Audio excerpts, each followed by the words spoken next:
Screw the cost per lead. It is totally useless metric. The phenomena of cost per lead is the biggest dud exercise that exists into the real estate industry because it is useless.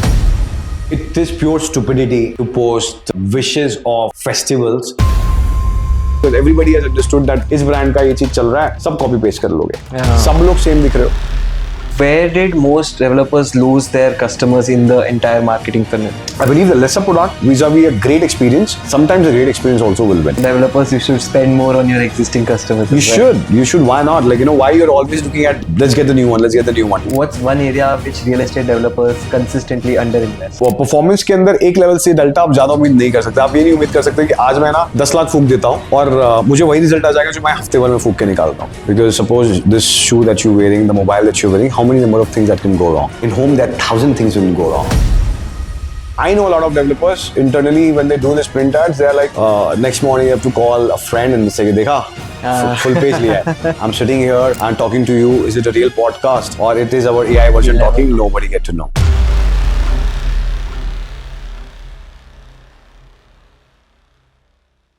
Welcome to today's episode of Real Estate Journeys. Our today's guest is Mr.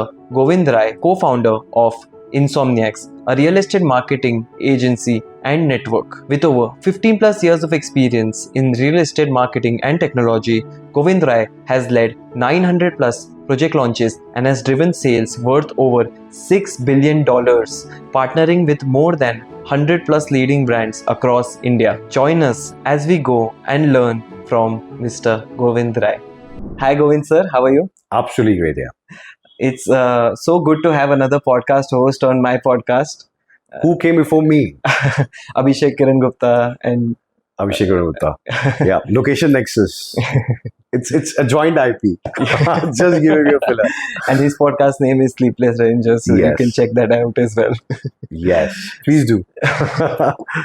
So the objective of today's podcast with you especially is to create a marketing playbook for all real estate developers and professionals, so that they can learn what are the best marketing practices. And how we're going to do that is that we're going to break down the entire project's life cycle phase-wise. Sure. We'll start with the pre-launch phase, then we'll move over to the launch phase, and then we'll move over to the sustenance phase and beyond. Let's Sounds do that. good? Absolutely. Yeah. So one very big misconception or one very common misconception is that most developers think that marketing starts when sales open. Got it? But the real work really happens months before that. True. So what is the actual role of marketing during a pre-launch? So I'll be honest, one of the important part is, I would suggest pre-launch se pehle also there's a space where the marketing guys have a small role to play. And that largely originates with someone like Abhishek Kiran Gupta, CRE Metrics, where the developers have to have a clear understanding of what's getting absorbed and what's the supply like.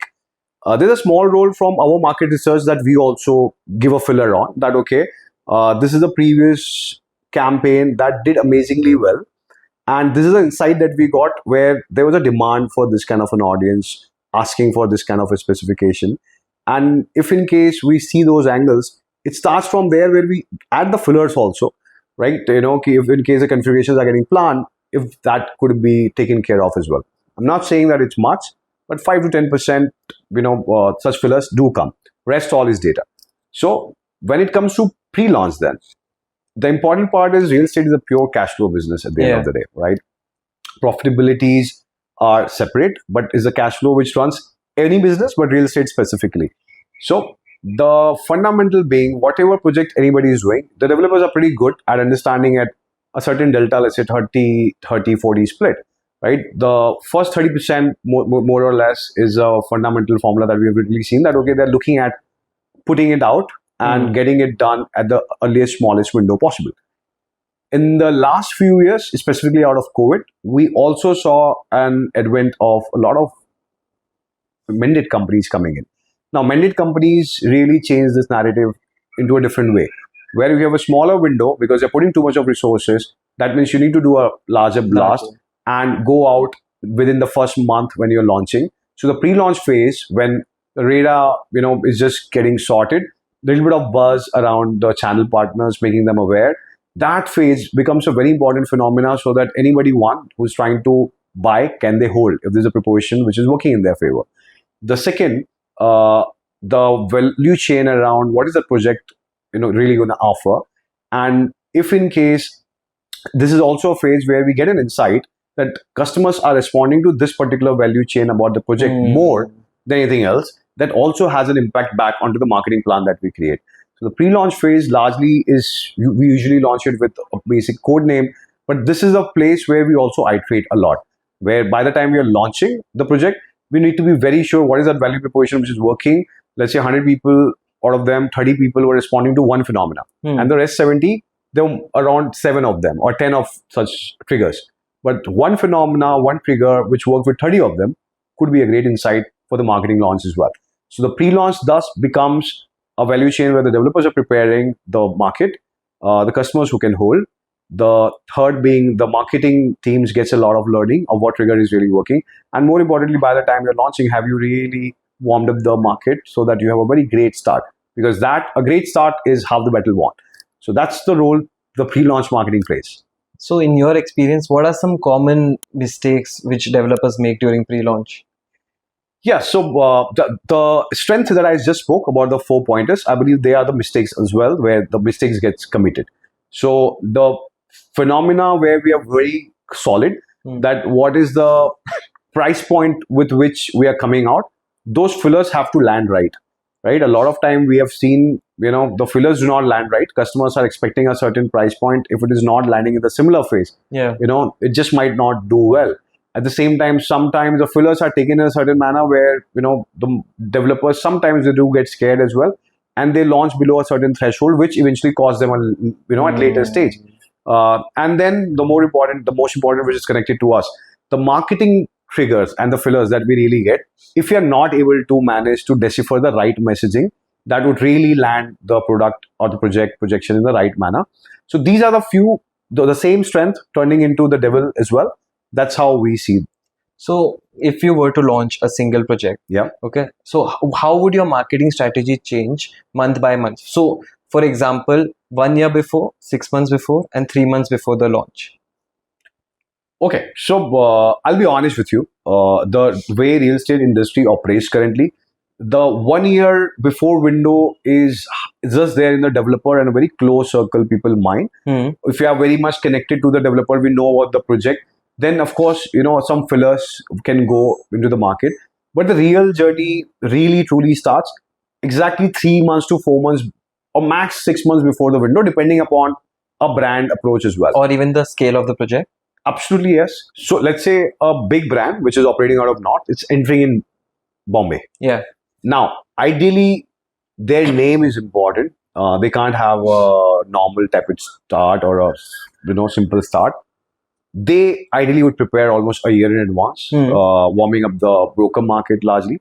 And that would be the larger thing that they would be doing, because of the radar guidelines, they can't do much as well. But warming up of the brokers is what they can do. But it is largely the window where they know the radar is not getting done, 3 months window where now the project is going to get launched. That's where the real, emanation really kicks in. And that is an ideal time where everybody should do as well, because 1 year heads up is not really worth it. You cannot really spend money. You should not ideally spend money. 6 months before, great, broker enticing you can do, so that they can suggest the customers they are connected to that, hey, hold up, this launch is going to come. It's a 3 months before, it's where the thing starts getting a little warmed up. And that's an ideal window where, things really, get going. So typically for this, before the window, I believe it's a 3 months ideal time. Radar has come. We have, just launched the campaign in a pre-launch kind of a phase. And the window of 45 days to 60 days to launch is a great window, where we get all the enticing value chain of clarity as well, that what is the momentum, what is the velocity, what is the price that we are achieving. And accordingly, at the launch phase, we can really roll out the conversations that we really have to, that, okay, are we having a sellout of the phase that we are launching, the inventory that we are launching, and what inventory are we launching. So all these things do pack, but an effective money is the 45 to 60 days window before the launch is perfectly fine. Before that, you are taking all the fillers because of the channel partners and some engagement with the customers. That should be enough. So according to you, which is like the best strategy to hype up a project launch? So at this point of time, it has to be content strategy and a lot of seeding.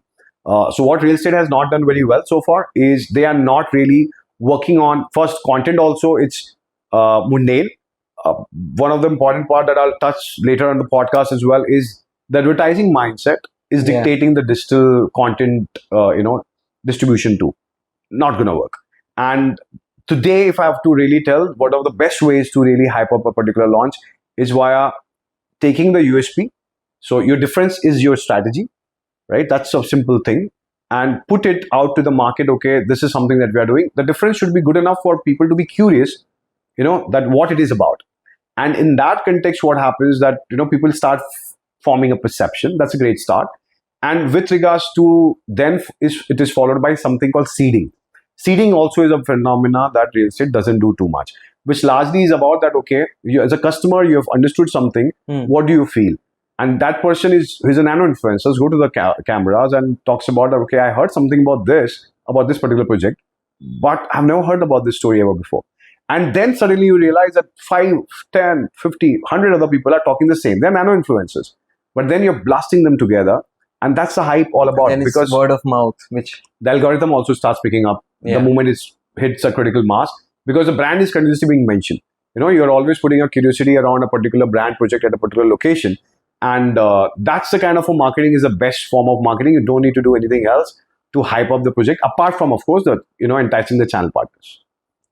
So you speak a lot about hyperlocality. Yeah. And you have done so many researches in small micro markets. So how does one understand the buyer psychology, their preferences of a micro market where your project is going to come? Okay, so from where the project is going to come, I believe, again, my answer is the start is the data of the past track record. Okay. Fortunately, we are in, Bombay, Pune. These are the places where the transaction data are made available in real time almost, right? Yeah. So again, I'll quote CRE metrics. I usually do quote CRE metrics a lot. So, study the data from that point of view where, what is the supply absorption? What is the specification it has been absorbed? What is the overhang sitting in what specification? Once developers have understood that, on that basis, then we form the rest of the strategy. The hyperlocal is an important phenomenon because typically real estate sells and what we call in our marketing terms with two markets. One is called core and one is called discovery. Okay. Now the core market is typically the 5-kilometer radius market, which, if typically people used to say for Bombay, but then I realized it's there everywhere, that once you start living in one location, you get comfortable with it until unless some aspirational location is, enticing you a lot, right? That, okay, this is the marquee location, a marquee address, because of that, from bachpan se you have dreamt, kya yahan pe rehna hai. That's the only time that you'll really want to shift. Rest in the same place, you'll want to upgrade. So those are the people which we call as a core audience. Now, discovery audience is the one. What percentage would be that core audience? Now, that depends on which location you are going, right? So here, we have something called RELC framework where we have divided every city into 3, zones. One we call as, CUB, Central Urban Blocks. The second is TGA, Transitional Growth Areas. And third is ILD, Infrastructure-Led Developments. Now, CUB typically, anywhere you will take the data and pull it out because you've done this research on 1,600 odd projects across 5 cities. Oh. CUB has a split of around 80 to 20 or 85 to 15 core to discovery, which is 85% core market and 15% will be the discovery market. The TGA will have the split at 60 to 40, which is 60% from the core and 40% from, the discovery market. Sometimes 70-30 also. And then you have ILD, which have a very different split. 40%, 30% from core, but 70% is coming from the discovery market. Because these are the future projects where infrastructure will grow. The prices are low. Your appreciation is going to be high. So you're coming there and the infrastructure में आज नहीं तो कल metro बनेगी 5 साल बाद बनेगी मैं घर अभी तो यही ले सकता हूँ तो low ticket size entry होंगी. But these ratios that I spoke, they also differ depending on the brand that you are. So एक पर्टिकुलर लोकेशन का लोकल डेवलपर होगा तो उसका कोर ज्यादा ही होगा, चाहे वो टीजीए होगा या एलडी होगा. बट अगर कोई बड़ा डेवलपर है और अगर वो किसी दूसरे लोकेशन में अब नया एंटर कर रहा है तो जो मैंने रेशियो बोले मोर और लेस इसी तरीके से they will behave, that local people would go for them. So any location where migrant audiences are coming. Migrant is not state level; it could be catchment level. Okay. They love to go with larger brands where they can trust because they do not know the local dynamics. The local guys have already seen that this is a developer that I know, my friends are living, so they trust them more. They also get the price advantage. Most of the migrant audience, when you're shifting to a new location, they are shifting for one reason only. When they are not going to the aspirational place, they're shifting for one reason that okay, they need a larger ticket size, better amenity home, and there they already know that they have compromised now onto the size or the distance travel every day. Yeah. So they will not compromise on the brand name. So we have literally seen a lot of time the discovery audience prefers to go with the brand name until unless the budgets are a real hard criteria. And that's where they pick up the local developers as well. So these are some patterns which are really unanimously there, consistent. It's just people are not studying this data the way we realize. And that's the reason in a later part, I would love to address how both these markets actually have to be communicated differently as well. So what works for core audience is not going to be the same thing that works for the discovery audience. So typically advertising, we do that, okay, this is a umbrella campaign and we are done. Yeah. Shouldn't be done that way. And that's where digital started winning the narrative in people's favor a lot. Because print media, outdoor, you cannot have that, okay, Times of India mein, is area mein ye communication jayega, dusre mein ye jayega. At the same time, as marketeers, we have been told the brand consistency and the communication consistency. That doesn't really work in real estate after a point. Brand consistency, yes. Communication consistency, yes, you can have a backbone layer which is consistent, but you got to have different triggers for different markets, and that's the most effective strategy. And for different people as well, for localites and for... Now, it depends what kind of data that you're really sitting upon. So local is the core audience, right? So you can do a mass communication to them. Okay. But now that you have a data where hyper-personalization in communication also comes in, depending upon the hyper-local value chain, you're hyper-personalizing the communication to. That also you can hyper-personalize based on the data that you really cater to. So suppose in your system, if you have already managed कि this is a customer जो 2 BHK का है, ये customer 3 BHK का है, उनको मैं वही communication दूंगा जो 2 BHK का होगा, 3 BHK वालों को 3 BHK का दूंगा. आपने ये भी कैप्चर किया हुआ है कि यार 2 BHK के ऑडियंस में स्विमिंग पूल का कन्वर्जन इतने लोगों ने पसंद किया, रूफटॉप अम्यूनिटी का इतने लोगों ने किया, कनेक्टिविटी का इतने लोगों ने किया. आप उसको भी कोहोर्ट्स में डाल के उनको हाइपर पर्सनल कम्युनिकेशन ट्रिगर कर सकते हो. And with the help of AI today it's becoming much more easier. Wow. But that's the last mile thing, and it is happening in e-commerce.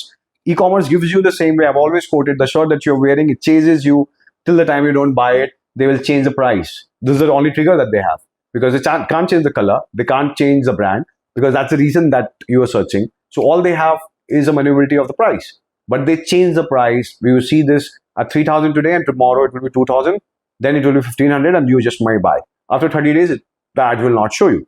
The remarketing ends almost 30 days, 45 days window in e-commerce. In real estate though, you have an opportunity. A customer spoke, saw 2, 3, 4 BHK ad, came. Now you know it's a 2 BHK guy. Show him the 2 BHK. Now the data also says he's a swimming pool guy. Show him the 2 BHK with the swimming pool. And that increases the probability of him clicking on the ad, again engaging with you. And that's the job of the marketing today. It doesn't cost any single dime extra. So, sir, a thing that even before you came here or when I spoke to you, I really learned and understood is that you do a lot of trend spotting. True. And finding those trends is very difficult.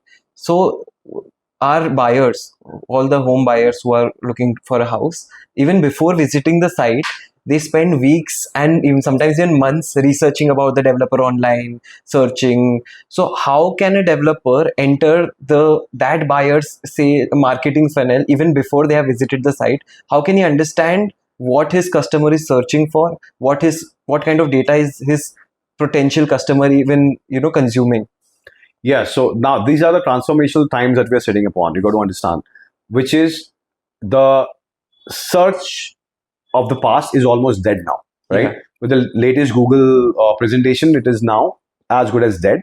What it means that typically I used to search 2 BHK in, let's say, Kandivali, and as a marketeer, I could leverage these keywords and do ads, do blogs, and the probability of, because of the traffic and authenticity, scoring that I have, I will be able to be managing myself in the top 10. But now, with the whole conversational piece coming in, the most important thing that everybody has to do, and leave everything today in marketing that you're doing, and that's the best thing that you can do, put your marketing guys for 7 days into a room, sponsor their trip to Alibag Resort or Lonavala, choose. Ask them to sit with some sales guys as well. So marketing guys and sales guys are sitting together. Marketing guys have to ask how many questions the sales guys are asking. What are the questions they are really asking? What are the things because of which they are closing or visiting for site visit? What is the input that they've given to pre-sales? If the marketing team is not able to come out with 2,000 questions in those 7 days, don't let them go from that room. And all the job that marketing team then has to do over the period of next 200 days or maybe 20 days, propagate all the 1,000 questions the customer may ask, put it onto your microsite, put it into your website. The fact that today the conversational AI platforms are choosing to search for the exact queries that customers are going to ask from, and they're going to crawl through your platform. And if your platform is your website, your articles have those queries, you will become the source of truth. So own as many source of truth, for the conversational AI, value chain, and make those questions as simple at the same time as interesting, but as serious possible. Now, as I said, Kandivali 2 BHK. Now imagine 2 BHK Kandivali home, which could give me an access quickly to the new Borivali Thane tunnel. At the same time, the building should have amenity of minimum a gym and a swimming pool. Yeah. It should not cost me more than 1.5 crores. Now, this is the search of the new Janta, right? Because the way I explained, it was like multiple keywords used, but जो हमारा customer है, they are just going on the chat GPT conversation, voice button दबाया, पूछ लिया, पूछेगा तो यही लगभग, right? अब जवाब हमारे माइक्रो साइट में अगर ये जवाब नहीं है, आपको लग रहा है कि the platform is going to read through directly? No. So think about every question, every way the customer can search about you. And again, with the help of AI, making the content around that is not very difficult as well. You do not really need a content writer to write right. But think about the questions that people can search for and just prepare yourself to begin with. This is the simplest and best thing that you can do in today's time to get there into their headspace, because there is no conversation today of the real home buyers which is actually trying to buy anything above 1 crore at least, and they are not using ChatGPT, right? Whatever the age, like even my father has started using for every simple thing that he would want to learn about. And the good part, you can speak you're speaking in your own, whatever language you're comfortable with. So to get to the headspace, this is the best exercise you can do. Take your marketing sales, guys, to 7 days lockdown into a room. Absolutely. So many developers, these days I'm seeing they're coming up with projects, and almost every project has a certain theme. I'm seeing someone has wellness, one has child centric, or some other. So how do you decide what story or what theme should your project tell? Yeah, so as I said that, one of the things that we do, and that's a very important, we call it our bylaws. For every vertical, there's different bylaws that we stand by. Into our advertising wing and specifically the social media wing, with every developer we interact with, we are asked this question, which is, who are you? So project level is separate, but the brand level, we are very conscious. And we tell them, define yourself in one line, right? Differentiation really starts from there at the end of the day. Every product that you see today, you remember that product for one thing. If you'll see, India has never succeeded in creating super apps, right? We know, हमें मालूम है Paytm में यही करना है, Credit में यही करना है, हम क्रेडिट कार्ड क्रेडिट में डाल लेंगे, Paytm के साथ हम पेमेंट कर देंगे, हम Amazon पे शॉपिंग करेंगे. We are not like China where people are making super apps. We love associating one thing with one. And advertising has this phenomena that people should know you for one thing at least. And then you can do whatever that you want to do. So there we tell them that, okay, define yourself in a line, which is unique. You can use 1 or 2 lines extra, but then these are the 5 keywords you cannot use, which is legacy, transparency, timely delivery, quality, and security, right? And that's the moment where we've learned that most of the people go silent. Because all their life, most of the real estate guys are using this 4 or 5 language again and again. And one of the things on the security that we are saying is also a word that we add, which is called trust. So if you'll add these 5, 6 keywords, there's nothing that's left. And then you have to really define yourself. Now that's an opportunity where on the brand level, you can define yourself. And if you cannot do that, a differentiator, it's a difficult job. It is not easy. At least on the project level, you can. And if project level, a lot of time people believe yaar kuch alag nahi hai. Now, that's not the answer that we can give to the customer. We should not. Then let's go to the landscaping guy. Let's go to the architect. Let's go to the contractor. Let's go to anyone who can tell us कोई तो चीज होगी जो अलग है. और फिर आता है सबसे इम्पोर्टेंट पार्ट, कुछ अलग नहीं है तो भी चलेगा. आपको इसके अंदर सिंपल सा रूल है, and this is my fundamental thing that I learned at a very early as.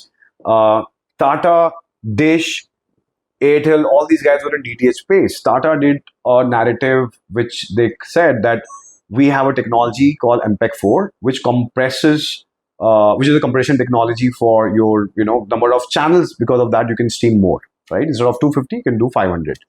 Now, Tata did this campaign for 2 quarters, and they got a great amount of success. Now, the thesis is that in the conference, when the discussion happened for other 2 competitors, they're like, okay, they're having a better technology. Why aren't we having? The answer that came was, we do have. And we've had before Tata.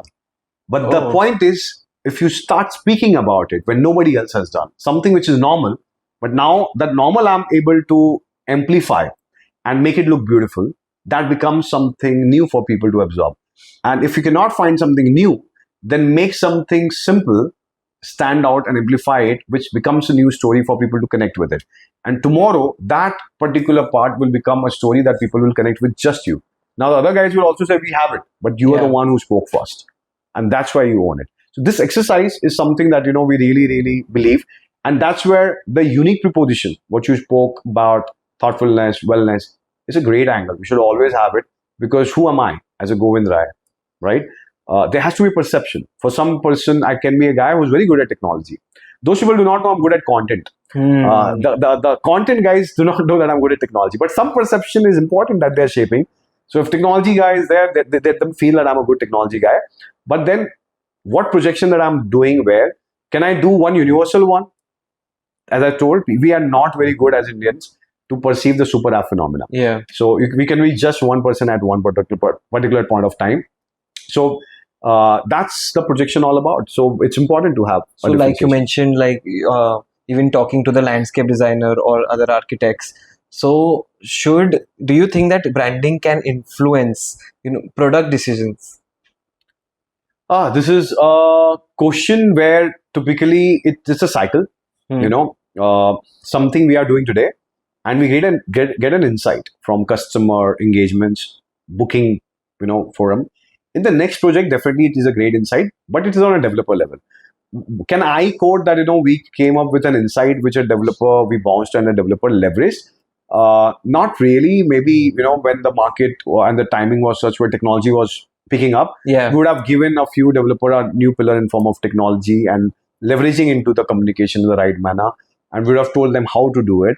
But then, and that suddenly becomes a product decision also, right? That, okay, we're going to do technology. In terms of हमारे construction में भी वो difference दिखेगा, हमारे experience में भी दिखेगा centre पे, एंड देन हमारा घर भी जब हम डिलीवरी देंगे तो वो दिखेगा. But these are the things that we can influence from the marketing, and ideally this should just influence this. The developer's job is to think about the product. Our job is to take that vision and amplify to the market.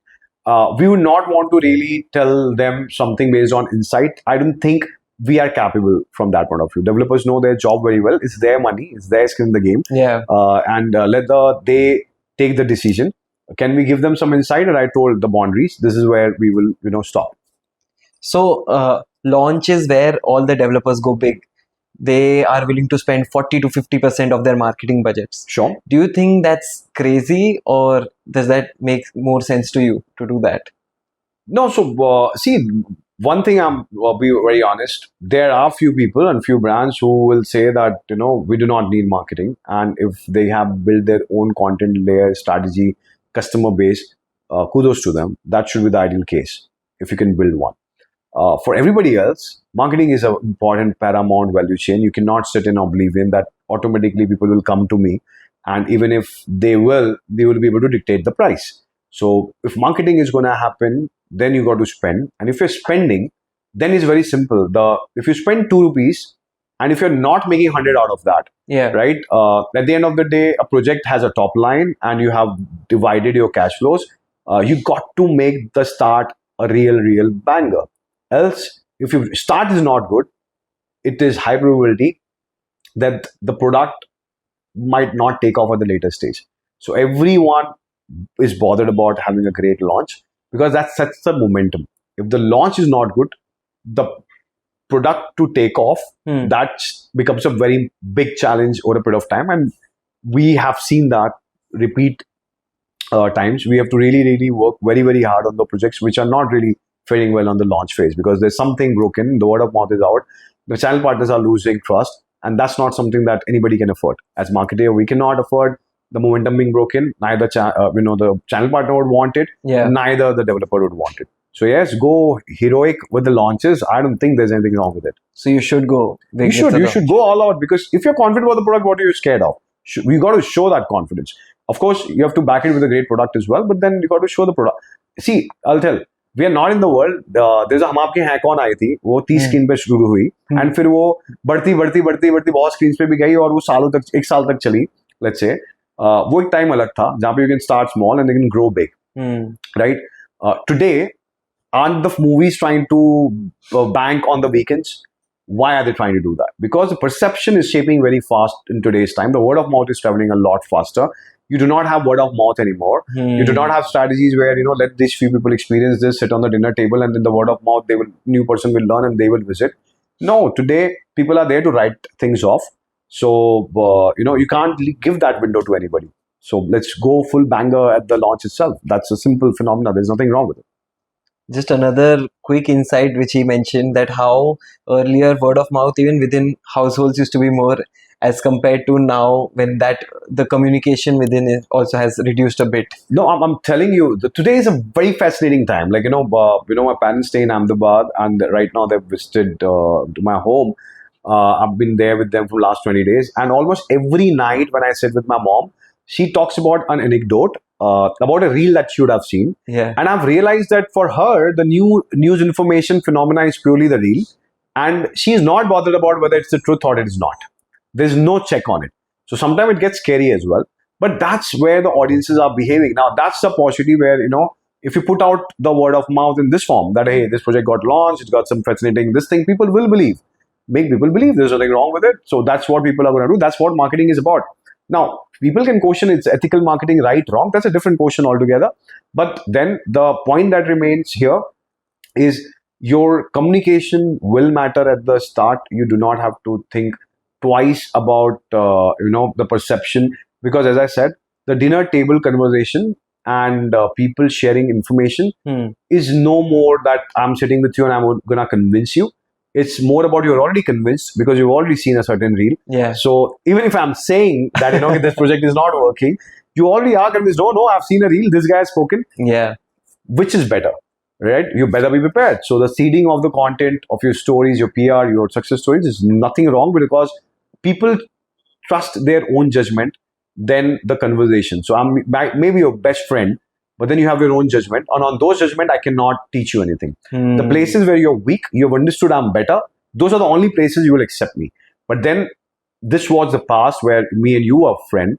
Today, the virtual world is a larger friend as well. And those people speaking and giving you a source of knowledge is your new truth. So let's stick to that and make sure that on the psychological frameworks, we are winning. One thing which I've seen these days is that developers, they are obsessed with the number of leads. Yeah. And they don't focus that much on the quality or, the customer acquisition cost of those leads exactly. Yeah. And what is the conversion? Because they have a fixed mindset, a traditional mindset that 10,000 leads, especially 10%, this will go down the sales funnel. Yeah. So what is your view about that what should they focus on? Should they focus on the number of leads or the quality of the leads? So the answer is a very simple one. Everybody knows it. But let me put you to the history of how it happened and where we went wrong as a real estate industry. So I recently did a reel on this as well, that 2005-06 is where 99 Acres and Magic Bricks came to, into being. Yeah. And they were the first set of people eventually who evolved and started selling packages. Now, the packages meant that, in this 3 lakh rupee recharge or 5 lakh rupee or a 10 lakh rupee recharge, you will have this many leads coming in. Now, the whole real estate fraternity learned digital from this phenomena to begin with. Google and Meta was still not peaking. I'm talking about 2010 to 2013, 14. In that phenomena, everybody got, accustomed to itna paisa hai, usme itna lead aayega. उसमें कोई quality की बात नहीं होती थी. CPQL, cost per quality lead, cost per site weight का concept ही नहीं था. So a lot of today's marketing guys or the developers shaped about the whole mindset from this phenomena. Unfortunate that even after working so hard from wherever we are coming, my few other fellow companies or agency owners who are running the company, we couldn't change this mindset. The phenomena of cost per lead is the biggest dud exercise that exists into the real estate industry because it is useless. Today, Meta throws almost 80% junk leads in real estate. Boss, how does it matter if it becomes 100% and instead of getting a 1,000 rupee lead CPL cost per lead of 1,000, we bring it to 200. But 100% of the leads are junk. What will you do with it? Nobody's asking. And that's the reason it's been now 5-6 years since I've been creating this awareness that, okay, screw the cost per lead. It is totally useless metric. Use only one fundamental, which is cost per quality lead, because your game will change. So I'll give you a latest example. One of my developer friend called me and I said, buddy, what's happening? The lead for my project should be coming at 1,000 rupees. This is what the team would have given in their projection. I am getting it at 4,000 rupees. How can I sustain? 4,000 rupee lead kaise? Like, okay, wait, let me see, because I'm not aware. And then I took the review from the team, asked the stats to come. In 15 minutes, I call him back. I said, did you see the whole thing? Yeah. 1,000 rupee lead that you're having is giving you a cost per quality lead of 5,000. That on 20% qualification. The platform which gave you 4,000 is having 100% qualification. It's actually landing you cheaper. And you are bothered about the cost per lead. Tell the team, if you want me to close this funnel of 4,000 lead, I will shut it. I'll ask the team to shut it. But you got to understand the cost per quality lead point of view is still cheaper. What should you really do? But you won't believe, after that also, I believe, because I was on a call, I couldn't convince him. Said, yeah, ideally should not come at 4,000, no. Shit, yeah. What do I say? So I just say that in this scenario, I said, like, trust us. We know our things very well. This is what we do for our bread and butter. It's a huge scale we have operated in this space. That's a conversation at times. Sometimes developers are also taking too much of risk. So all they are looking at is there's a lot of people who are bothered. So sometimes over a period of time, now that we won that trust, that we will not do wrong by you, we take ourselves as your wealth manager of your marketing money, and we will allocate it to the right place to give you the right ROIs, because we are not bothered about the money that has come. We're bothered about what money that will come in the next 10 years. It's just like a mutual fund or any wealth manager is not bothered about what money you've given. If I give you more at better ROI, I know for sure what's the kind of volume AUM I have built with you. So we're bothered there, right? We're playing it for long. We want to keep doing it for the longest. So we are not here in for short-term relationships. So intent is pure, clear. The smaller monies are not making us any richer. But if we help you succeed more, you become richer. We know in that journey automatically we will become richer. Simple.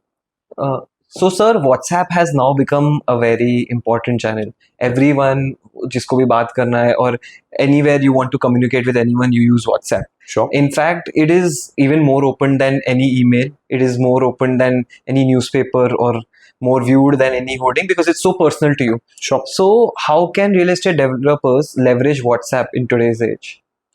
Sure. I believe real estate developers have picked up on WhatsApp invariably already, right?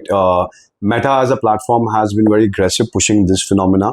And most important part is, if you'll see the conversation that customers are driving with any brand today, as I spoke at the start, people in India are liking to do one thing at one place. WhatsApp has become a place for all kind of conversation, my personal, my professional, and anything that I'm interested in, any brand engagement, if I can pull off, it's a perfect window to carry. So most of our journeys that we are creating nowadays, let's say on Salesforce, Marketing Cloud, Data Cloud, or what we call in our world at customer data platform or customer engagement platform, WhatsApp as a channel is the end goal, right? If the customer can be taken there and the engagement can start there. Every brand in today's context should really have their own dedicated WhatsApp business channels, where the customers can be engaging with them on every project level part, instead of just building things for the chatbots that they have on their own website. So I believe that is going to go. website chatbots are going to get eradicated from, they will be replaced by conversational bot, where people are no more typing onto the chat bot, and it will be more non-linear conversations, really trying to give them information. On Salesforce, we have something called Agent Force, where we're creating two kind of libraries. One, which is a project-led details on the brand-led details, and one, a paddle one, which gives people an understanding of the overall library about what is right thing to do while buying a property. So people can converse on those parameters as well. And the same things we are trying to replicate on the WhatsApp as well, where the conversation should be so intuitive, so quick, so well planned in terms of the automations, that anything and everything that people are trying to understand, they can do there, get all the details there. And that's the fastest way for you to nurture a lead into, from cold to really hot, if those automations are done really well. And that's a place where, it's a window where they're comfortable too. They're gonna switch to talk to their friends, again come back to the conversation too. Typically what happens if the conversation starts on a website, if the customer is distracted, the chat is now over. But on WhatsApp, those are the pluses that you set upon. So everybody should be building their communication channels on WhatsApp at scale, and addressing as many possibilities as possible. So how often should developers nudge customers? Yeah, now so that purely depends upon the brand to brand strategy, the desperation that one may have. But I really truly believe that it should not be more than once in a month if the conversation is not moving on further. No, you should not. So that becomes too intrusive as a brand. If the customer starts spamming you, that also is ugly for you, right? So not more than once in a month. If they've engaged with you, send them further fillers. But that's the ideal frequency. Given a chance for the larger brands, I would really suggest once in a quarter. So today, speaking about social media, yes, today the average attention span of a human being is about 8 seconds. Sure. And due to this, we have seen such a rise in short content and Instagram reels. Yeah. So do you think that developers now need to start thinking like media companies? Not just developers, every brand has to evolve to become think like a media company, engage with one or build themselves one. And there is no way that, typically you're calling it 8 second, we have a 3 second rule. If in the first 3 seconds we have not given them something exciting, it can come with the hook, it can come with the the text that you have written on the top, or a visual aberration that you can offer. But first 3 seconds, if people are not watching something, they will scroll, right? But that's a different mindset. As I spoke at the start, the advertising mindset has to now almost come to a shut case. It's dead. Your ads, nobody is watching. The best of the ads that you're watching today also, they're not getting promoted on their own. They're using seeding as a narrative. What does it mean? That, I will create a video to show, oh my God, this ad blew my mind. Then I'll see the ad. So that's seeding. And to make people see the ads also, you have to spend further. So why not make a content, not just ad, but content which has a right hook, right structure, right communication, right messaging, but is engaging enough for people to see and take the message, the way it is. So this is other tests that, a lot of people have pulled off. We keep doing as well. That, a microwave described for the beautiful offerings that it can give, vis-a-vis just showcase the functionality from the point one, from the first second, and show the functionality which is different than anything else. The probability of people seeing through the whole video and understanding your context is going to be much more higher. But that mindset shift is taking a lot more time than we would have anticipated. But we believe another few months, maybe, they will all understand. For me, where I come from, shooting the ads, all of this is just dead. You should not really spend time on it. Rest of the content is coming at fraction of the cost. Why not keep bombarding narratives from different point of view and different trigger point of view? That's where all the attention should go. So these days, if you go to any real estate developer's Instagram, most of what you're going to see, which is most common, is that there are only wishes. Yeah. There's either Happy Diwali or Happy Dashera. Yeah. But if you were running a developer's Instagram, how would you structure it? How would you split the content between, say, project updates or testimonials or educational content or about the founder? How would you do it? Okay, so I'll tell you one thing. It is pure stupidity to post wishes of festivals now. I will not deny that 2 years back, even we would have been doing it. But then it's dead, right? Nobody's watching, nobody's bothered. If you're getting the creative made from your agencies, please send it on your WhatsApp to your loved ones and get it triggered to your customers who already bought with you. Not even to the prospects. Don't even send it to the prospect, because that cannot be the messaging that you're really sending them. It's waste. Nobody's bothered. Everybody's getting bombarded nowadays, and everybody can make those creative with the help of AI nowadays. So that differentiation is gone. When you are asking about what is the right mix to go for, so we realize, and typically internally we have internalized a process where there are 15 content pieces around real estate, which are, which covers almost everything and anything that a developer needs to speak about. It could be a peg around construction, it could be peg around the material, it could be a peg around the thought leadership of the developer, it could be a peg around connectivity, it could be a peg around infrastructure project that is coming in and how it is going to benefit my customer. So there are different, around 15 such value chains that we figured out. And the idea is, in that, how much can we innovate, how much can we, but there's standard layer created that, okay, every 1 quarter, all these 15 things that we figured out, the 4 5 I spoke about, they have to go in equal proportion as much as possible. But then the thought leadership phenomena, let's say we are doing a podcast, and the value chain that I wanted to speak about, if it's come out really well, there's a best way for you to connect with your audiences. So yeah, that mix has to be the most largest mix possible. I meet a lot of developer. If you want to make a name, your strategy could be that, the lesser I speak, the better it is. Yeah. It's a great strategy. But everybody else who has not made a name, forget about it. Forget about it, that the today's customer is not gonna search for who you are. And if they're not able to connect with you, there is no way that they're going to be buying with you. If in case that customer is not triggered by money, he's looking at something else as well. That's where the brand and the value comes in. That you're not creating because you're doing some Times of India ads, you're doing some premium ad spot, or, it doesn't work like that. The customers, the delivery, your execution, and your conversations are the only thing driving this premium in today's time, if you have not already made it big. If you've made it big because you've delivered amazingly well, yeah, your work will speak. You don't need to do too much.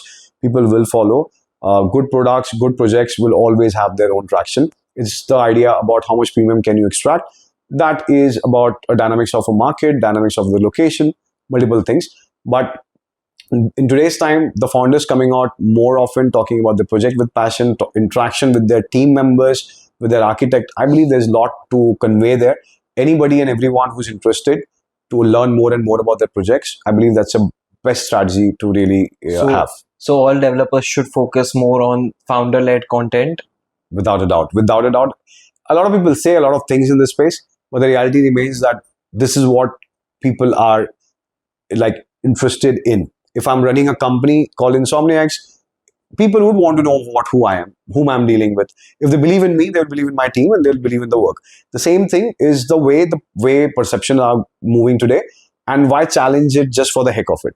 Just go with the flow, and we can always say that, okay, this is not wrong, the micro dramas are bad, the short reel is bad, the long format. Whatever is the market, let's play along with the market. I believe that's marketing at the end of the day. Yeah, sometimes we can disrupt something, bring something from the future to now, great. Bring something from the past to now, great. But then whatever is the trend, bank on it. So if Govind Rai was designing a real estate hoarding, which he thinks is the best, what all would be on it? Because these days, what you usually see is a building's photo, the price, 2 and 3 BHK or 4 BHK or whatever the specification is, and that's all that you see in a hoarding. So what would you do? And what are some mistakes which you think other developers are making? Okay, great question. And I'll tell you a very honest answer. Have I executed it? No. But what do I wish? So if in case a campaign demands that, okay, I'm going to take a 30 hoardings, I would have a very clear function that the 50% of the communication is going to be standardized into all of them. But the 50% on top of the communication is going to be all different, right? Which is the brand value always said that take a message and bombard it to all places. But I will not suggest the same thing. I've got different location, I've got different customer triggers, I've got different value chain in my projects. So I will spread it out to 20 communication, and all the 20 hoardings will read some different 20 triggers altogether. And at the bottom section, it's going to be consistent, which is my price, my location. That's not going to go anywhere. My brand name, all those things are going to be there. But half of my hoarding space, I will leverage to communicate something different. Now, you may ask, एक time पे तो मैं एक hoarding देखूंगा. What's the point? But then you got to understand, today the distribution is not just about I saw something on hoarding. That's also a way for you to create a carousel on your social media to now showcase 5 hoardings in different location at a time and put it onto carousel where people are now able to see it all together, right? On the outdoors, that's seeing it differently, but then here they're seeing it all together. And at the same time, you've communicated 15 to 20 things to all the people.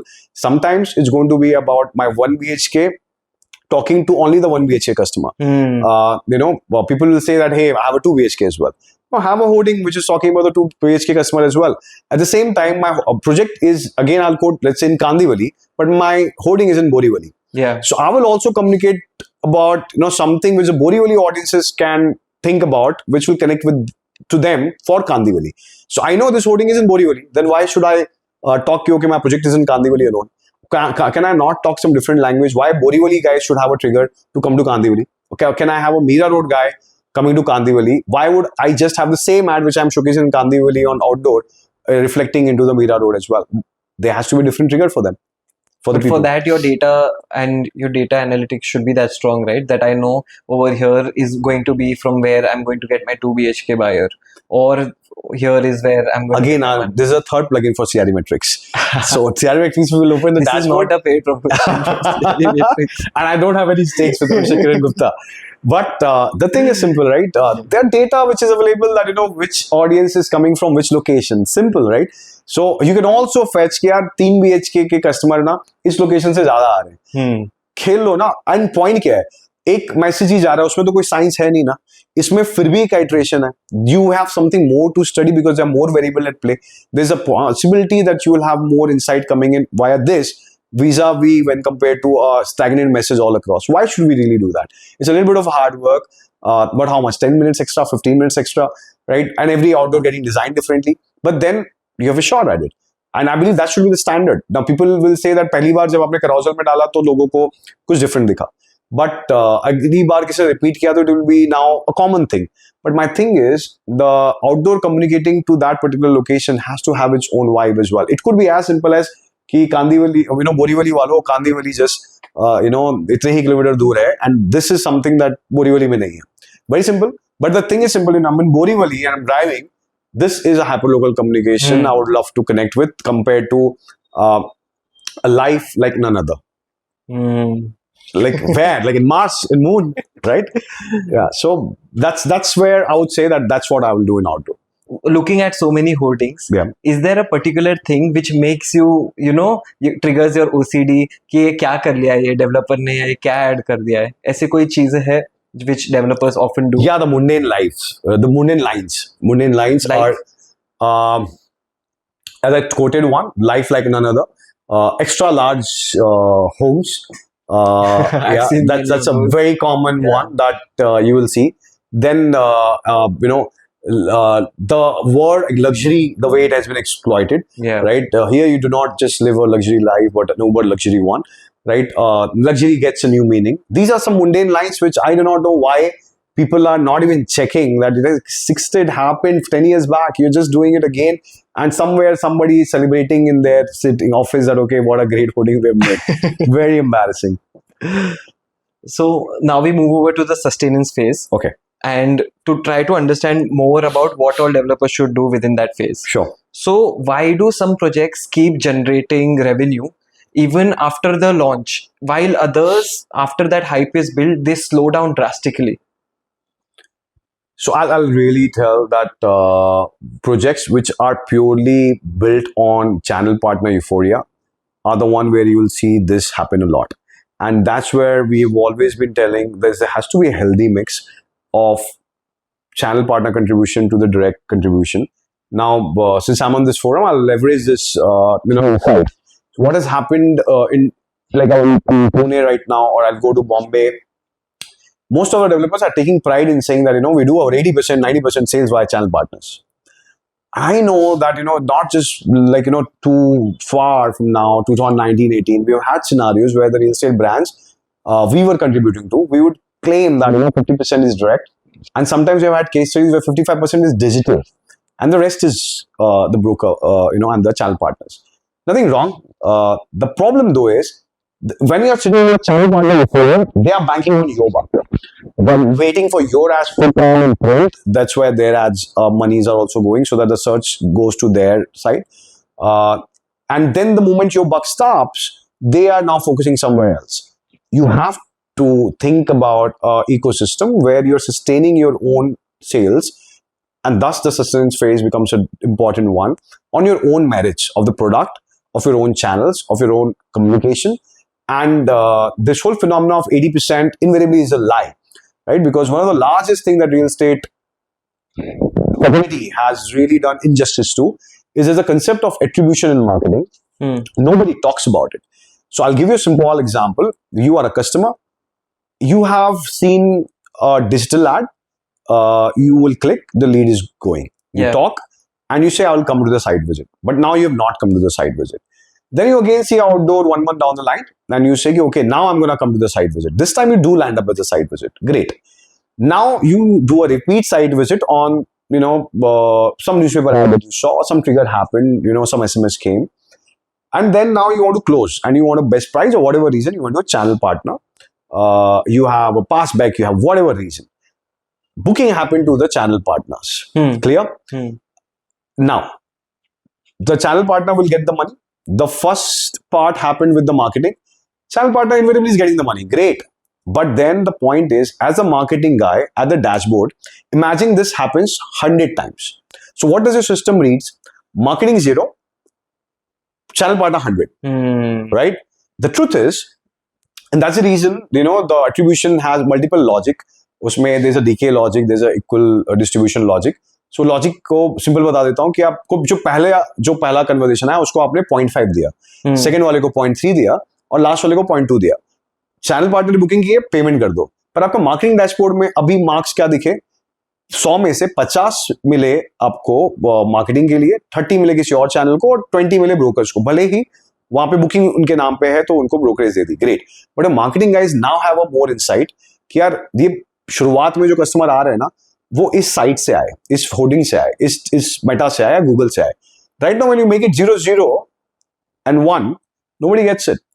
So this is the first touch narrative कि जो पहला है उसको ज्यादा मिला. एक होता है जो सिंपल है, जो हम लोग ज्यादा यूज करते हैं, which is equal distribution. So which is 0.33, 0.33, 0.33. जिसने जो लीड से पहली बार क्वेरी आए तो उसको 0.33 मार्क्स दो, साइट विजिट तक आया तो उसको दूसरा 0.33 दो, बुकिंग जिसने की उसको 0.33 दे दो. इससे होता क्या है? Now your numbers will read 33 marks to let's say outdoor, 33 marks to digital, 33 marks to brokers. Marketing वाले अब बता पाएंगे कि उस 33 में से 17 मार्क्स गूगल के पास थे, 18 मार्क्स मेटा के पास थे. Now which communication did better to me, I'm able to track as well. Now in your sustenance phase, when the brokers, let's say, are not active because you're not trying to market too much, or you're in a less broker friendly market, or brokers आप उतने बड़े brand नहीं हो कि broker हमेशा चालू हो रहे हैं. You have your own channel जिसके ऊपर आपके पास इंसाइट है कि यार मैंने जो ये 66 मार्क्स डाले थे ना, वो 66 रुपए हैं एक तरह से, मान लो अब मैं उसको इस पे डालूंगा तो शायद वो 66 will be the new 100 because brokers are not contributing, let's say they are contributing 0 this time, but you have some insight you can play on. Currently what is happening, real estate is not bothered, sale हो रहा है, चल रहा है, great. But on your bad time or on a day when the competitor is launching a product, would you shut your shop? आप एक location पे, वहां पे 3 लॉन्चेस हो रहे हैं 3 क्वार्टर में, उनके पास ज्यादा पैसा है तो आप बोलोगे 9 महीने में शांत बैठूंगा. And you have a competitive product, the same pricing, you don't have a price advantage as well. तो क्या price काटोगे? So these are the fundamentals where, and it doesn't cost any money. You're invariably putting money. They're just not recording the analytics in the right manner, and that's what one should really do. So yeah, this is one thing that people have not really done right in this space. Yeah. So this is a question which many developers, real estate developers, would want to know the answer of. Sure. Is that when project launch हो गया, उसके बाद में जो inventory remaining है, how do you revive and sell that remaining inventory? Okay, that depends how much of inventory is spending. We've had scenarios, and we got a lot of virality at the start where there's more than 20 projects in our lifetime in the first 5 years itself. We did which were not sold more than 20% in the first 2 years.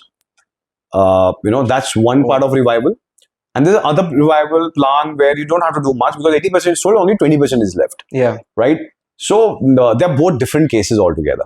So the first case scenario where 2 years is done, only 20% is sold is a very, very scary scenario. Yeah. And you need a total overhaul altogether, and it needs a different strategy from a point of view of everything that you did in the marketing, I believe, went wrong.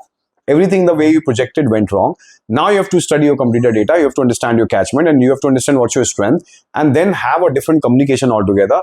Around 20 such projects, when it came to us, they became viral, and because of that, a lot of work did come to us. But as I said, that's purely product, proposition where you tweak something, a strength which not visible to anybody, but you're now able to market and generate fresh curiosity.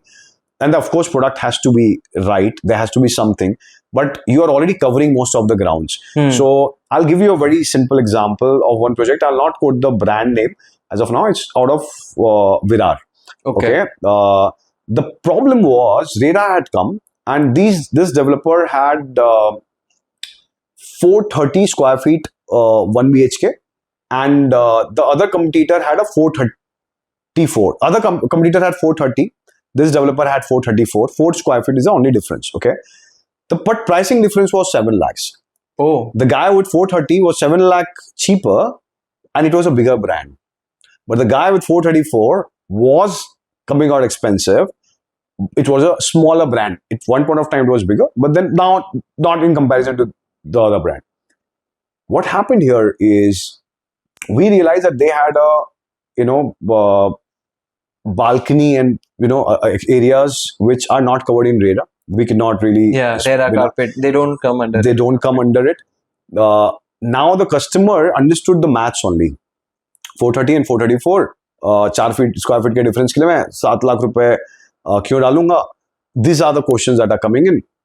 We realize हो क्या रहा था कि customer हमारे site पे आने से पहले कंप्यूटर के साइट पे जा रहा है, अब हमारे साइट पे आ रहा है, तो वहां पे प्राइस पे कन्विंस हो गया, हर चीज पे हो गया, अब वो नेगेटिव माइंड से ही हमारे यहाँ पे आ रहा है कि आप क्यों महंगे हो सर, वो तो बड़ा ब्रांड हो रहा है ना.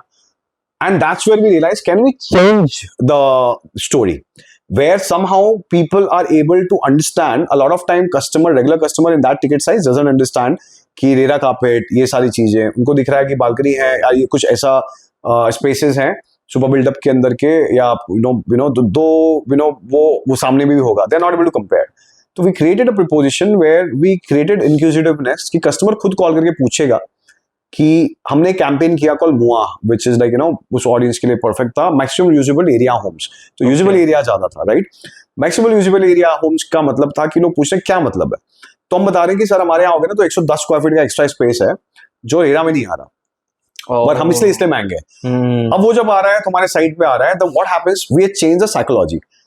अगर मैं साइट पे आके कस्टमर को बताऊंगा तो सेल्स वाला आप हो और मैं कस्टमर हूं, brother I do not trust you, right? That's simple. I do not trust you no matter what you will do because I'm on the side now, because I know कि मेरा कहीं ना कहीं तो कटेगा.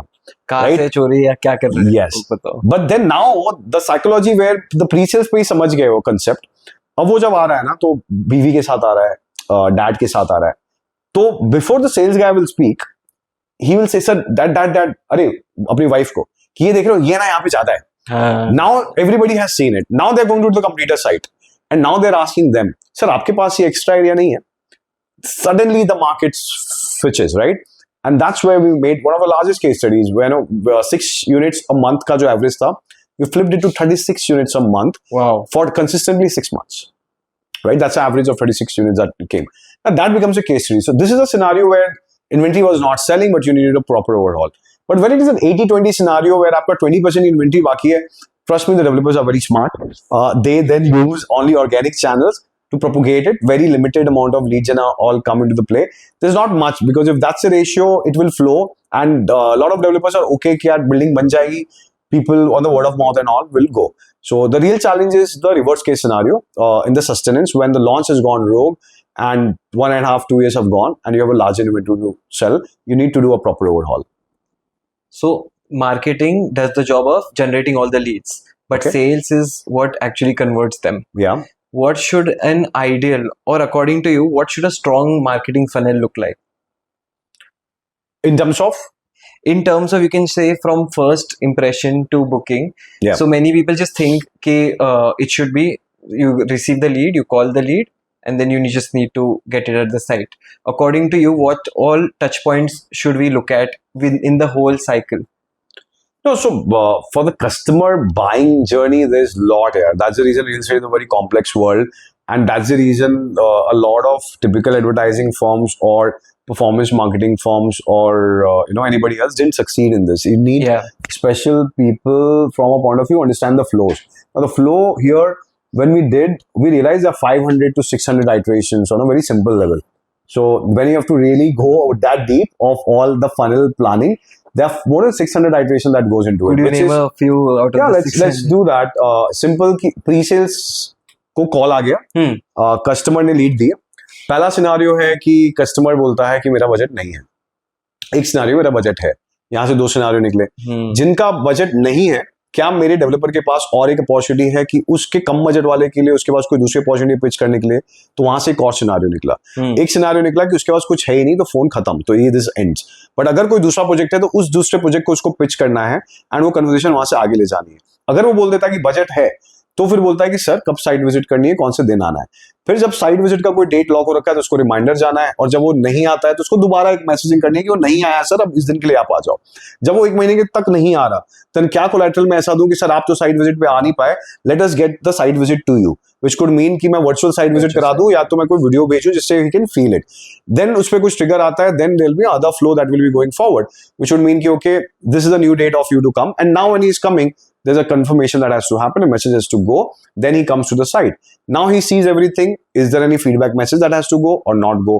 And if in case he likes, how will he behave? If he doesn't like, what will be the response? If he says the rating is bad, then what should happen? If the rating is good, what should happen? So the deeper we go, this chart and the whole flow keeps going bigger and bigger. And that's where in the marketing automation, people always looked at the linear structure. Yeah. Customer आएगा, उसको ये message डाल देंगे, ये message डाल देंगे. No, it's a complex journey. You're selling a 2 crore project, 1 crore project. You got to give this 1 day full to think every scenario that can happen. And when we map this charts and the paths, we realize there are more than 600 to really track if it's a formidable developer of 1,000 crore top line. Right? So this is how you have to really go that deep. And this is a one-time job. Once you made that structure, then आपके messaging change हो रहे हैं, पर आपको scenarios लगभग standard हो गए. So after looking at so many developers and their data, according to you, where did most developers lose their customers in the entire marketing funnel? Depends again, which is agar I'm not a famous developer.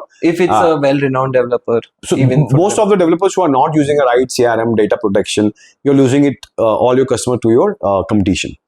Right, because it's that simple कि आपका data कहीं से भी leak होके किसी के पास पहुंचा गया, तो सबसे बड़ा लूज तो आप वहां पे करते हो, क्योंकि वो आपके ही कस्टमर जो डायरेक्ट आपके पास आया था, वो डेटा किसी और ने उठाया और आपके कंप्यूटर साइट पे चला गया. That's the biggest place where I really see the branded developer do not struggle here though.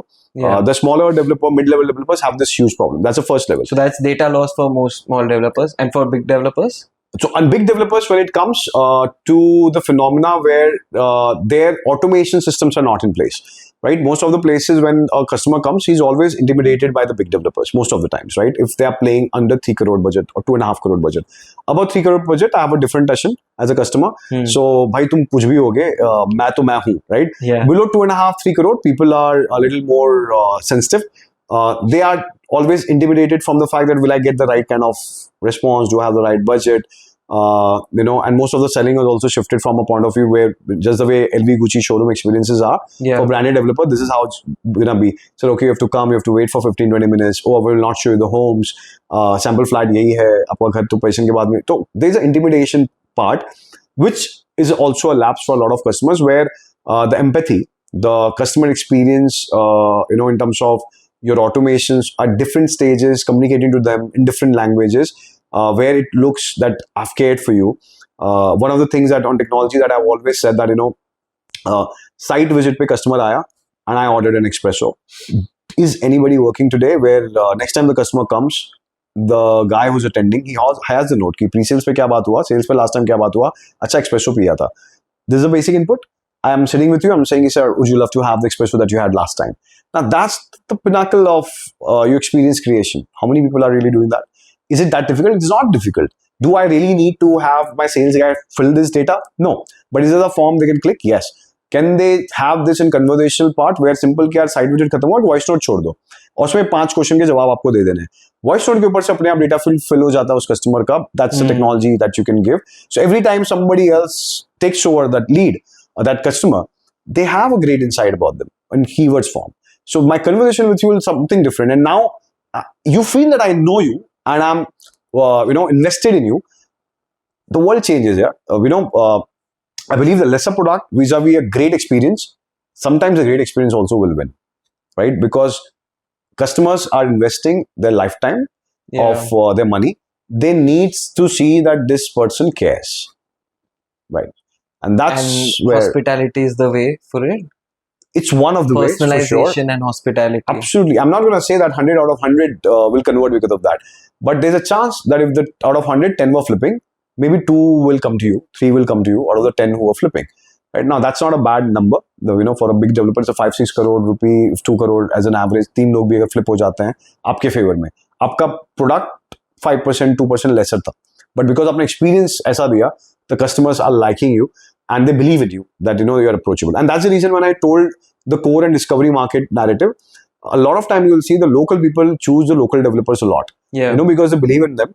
And I've seen it. If specifically 1 crore below size, they know कि कुछ होगा ना तो मैं उसके आगे बैठ जाऊंगा, मेरी सुनेगा जरूर. बड़े डेवलपर वाले में तो प्रॉब्लम ये है कि मैंने बात आज उससे की, कल वो बंदा तो है ही नहीं, तो मैं जाऊंगा किसके पास? You don't have a direct connect to the owner. Owner की बात नहीं है, ओनर भी नहीं है, बट जो अगर नॉर्मल डेवलपर है तो उसको लगता है कि यही का ही है, यहाँ पर है, उसने कुछ वो किया, मैं कुछ को तो पकड़ के उस तक पहुंच सकता हूँ. मैं जानता आज नहीं होगा पर कल डेस्परेट हुआ तो सुन भी लेगा. और यहाँ का जो बंदा है शायद यहाँ पे रहेगा. एंड ये बंदा क्योंकि कोई फैमिली का मेंबर होगा, सेल्स वो भी देख रहा होगा, कन्वर्सेशन में कोई ना कोई होगा. In big developer the thing is that I as a affordable customer का अगर वो है स्लैब है तो I am always intimidated. So this is something that we learn a lot at the start of the journey as well. And accordingly, we had to take our experience setup in most of the places that we worked. A very interesting thing you said was customers being intimidated by big time developers, and you mentioned the strategies that LV Gucci do. Do you think that there will be a time that some real estate developer in India can replicate the arrogant model, which the way of being arrogant to customers or making it feel we already have limited? We already have. They've learned very good from all these brands and they're doing. I'll not be able to quote the names, but it really, really matters without doubt. Do you think that can work? That does work. Estate? It's already working. Like Bombay, there's so many places. In which segment would it highly work? Ultra luxury or anything that goes now 7 crore above, 10 crore to be precise, has that. And you got to keep it as well, because then simple that you cannot enter the project, you got to have an invite, we will do a background check. What are these are the barriers which we are creating to look a little arrogant, right?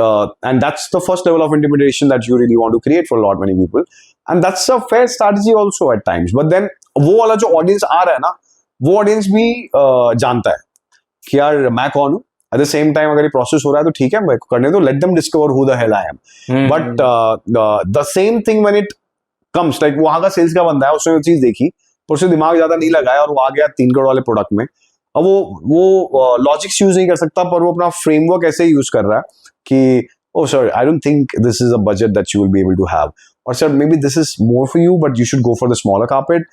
I've seen that conversation. I usually have had this habit for the very longest time that I every Saturday used to visit a site, one location, and उसमें 2 या 3 site में देखूंगा. And people didn't know me then too much at that point of time, so I would be treated as a normal customer. And I've seen this ecosystems, this experiences, and I had to learn, because तभी मुझे gaps पता चलेंगे, तभी मैं कुछ fix कर सकूंगा. So that was my first 5 years of exercise, every Sunday almost stepping out to figure out what are people offering in their experiences. Yes. So that was your weekend planning. So one more thing that suppose I have this dyslexia for location learning from the maps. So the places I drive to, I remember them better. And this was my way to explore and discover Bombay, each and every gully, nukkad, developer project, and roads. And that is something I realized that I can't do it every place. So a lot of things that I have not accepted it. Pune, when I came, I spent the same way, almost 7 days in a window, then 4 days in a window. But then it was taking too much of time, and that's where I learned that okay, can I have somebody else look at Pune, and I will see it from his lens. And can he draw parallels for me? कि पुणे बॉम्बे के ये location विमान नगर के equivalent Bombay में क्या है. It's an easy way of me figuring out. While I'm able to search, it's a better recall, right? So that's a better way to remember things. That's what I did. So yeah, initial Bombay have done that. Bangalore, few locations I've done now because Bangalore was very important for us to win. Pune, as I spoke, I got the right person who could do it for us. That's a very interesting way to understand roads. Yeah, absolutely, yeah, without a doubt. Yeah.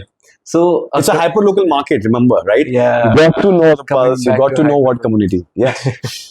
So across your experience of so many years, what's one campaign or strategy that failed miserably, and what were your learnings from it?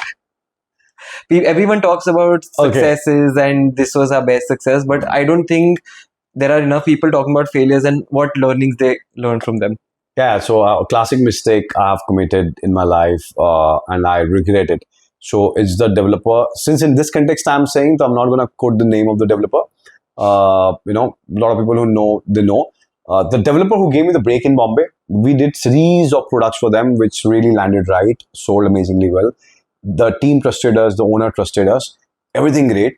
Till the time we got, maybe overconfident that everything that we know, we do, it's working. And specifically for that particular brand, that in series of, 5-6 projects, span of 2 to 3 years, 4 years, working well. So this is one project we did in Asangaon, and we had quoted the name called Asan for that project. And that's the biggest blunder of my career, I quote, which is something that I learned. And at that point of time, the Tata Nano narrative was not that out. So हमने जब कहानी बनाई आसान की तो बहुत simple थी यार, एक आसान लोग हैं, उनकी आसान जिंदगी कैसे हो सकती है, उसके लिए ये घर है, right? In an aspirational way, it's a nice one because the ticket size was 20 lakh. PMOI at that point of time was there not. I got to recall, but then the angle being that you don't have to worry too much, whatever money that is there. And the futuristic part, the Samriddhi Express Highway will come, connectivity of Shahpur and all things are going to go well. Everything great. Product was good.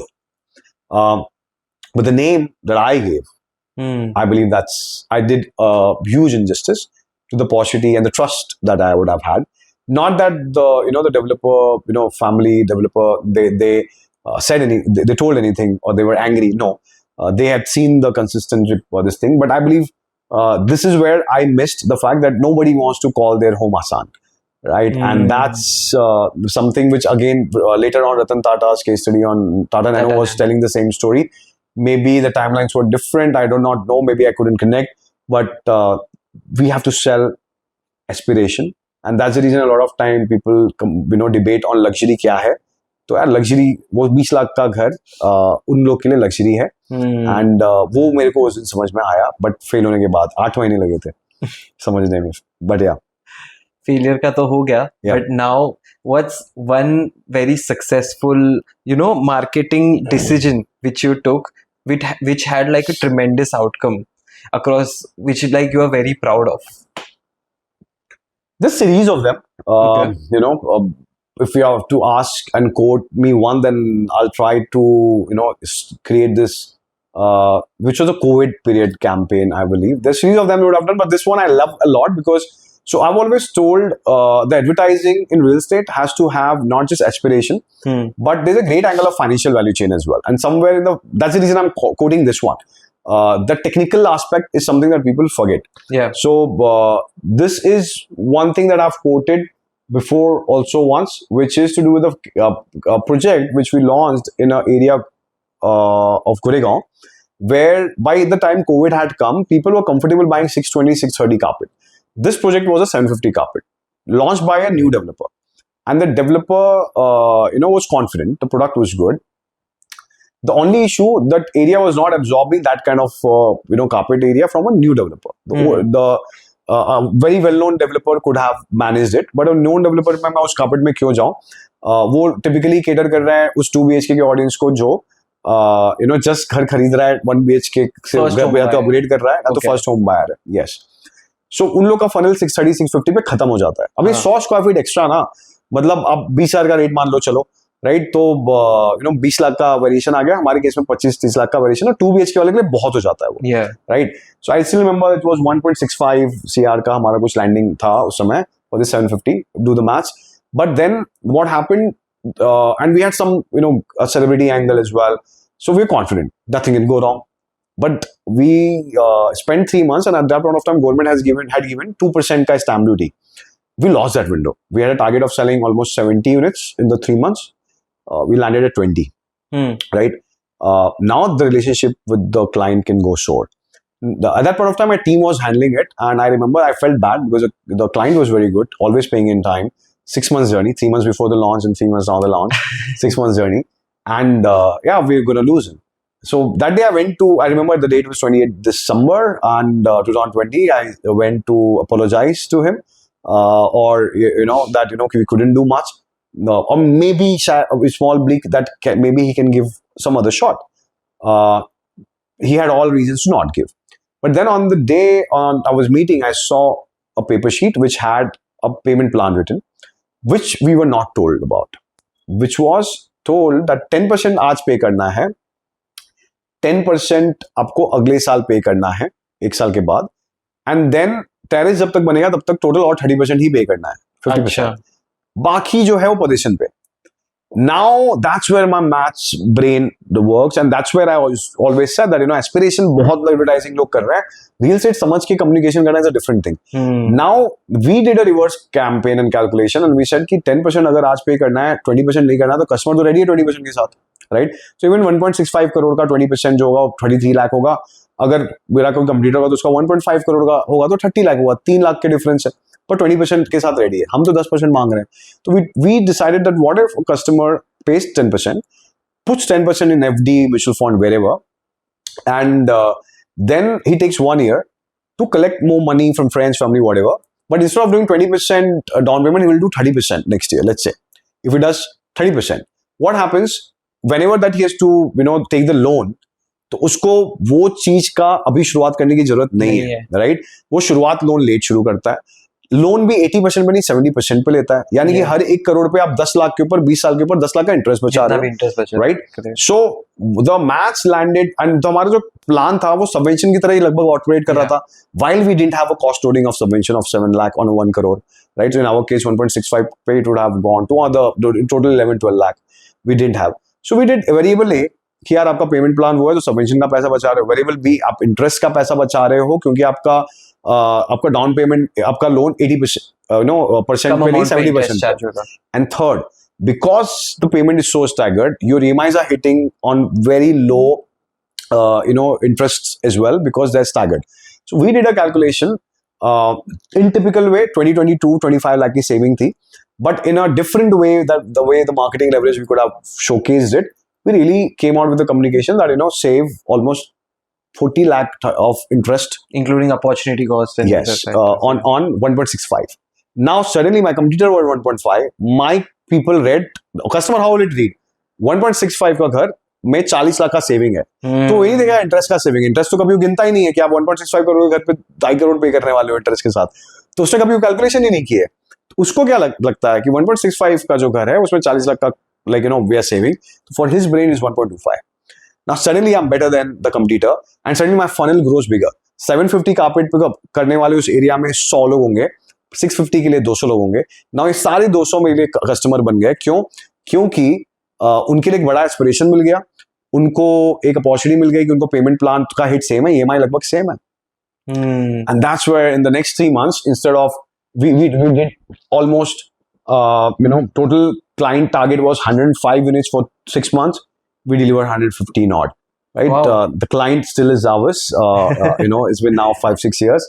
One of the best clients. And yeah, that's how the turnaround would have happened. This is a case study I'm proud of, happy about. There are a few more, but this is a technical one which I believe that showcases the real strength of how the customer psyche, really evolves.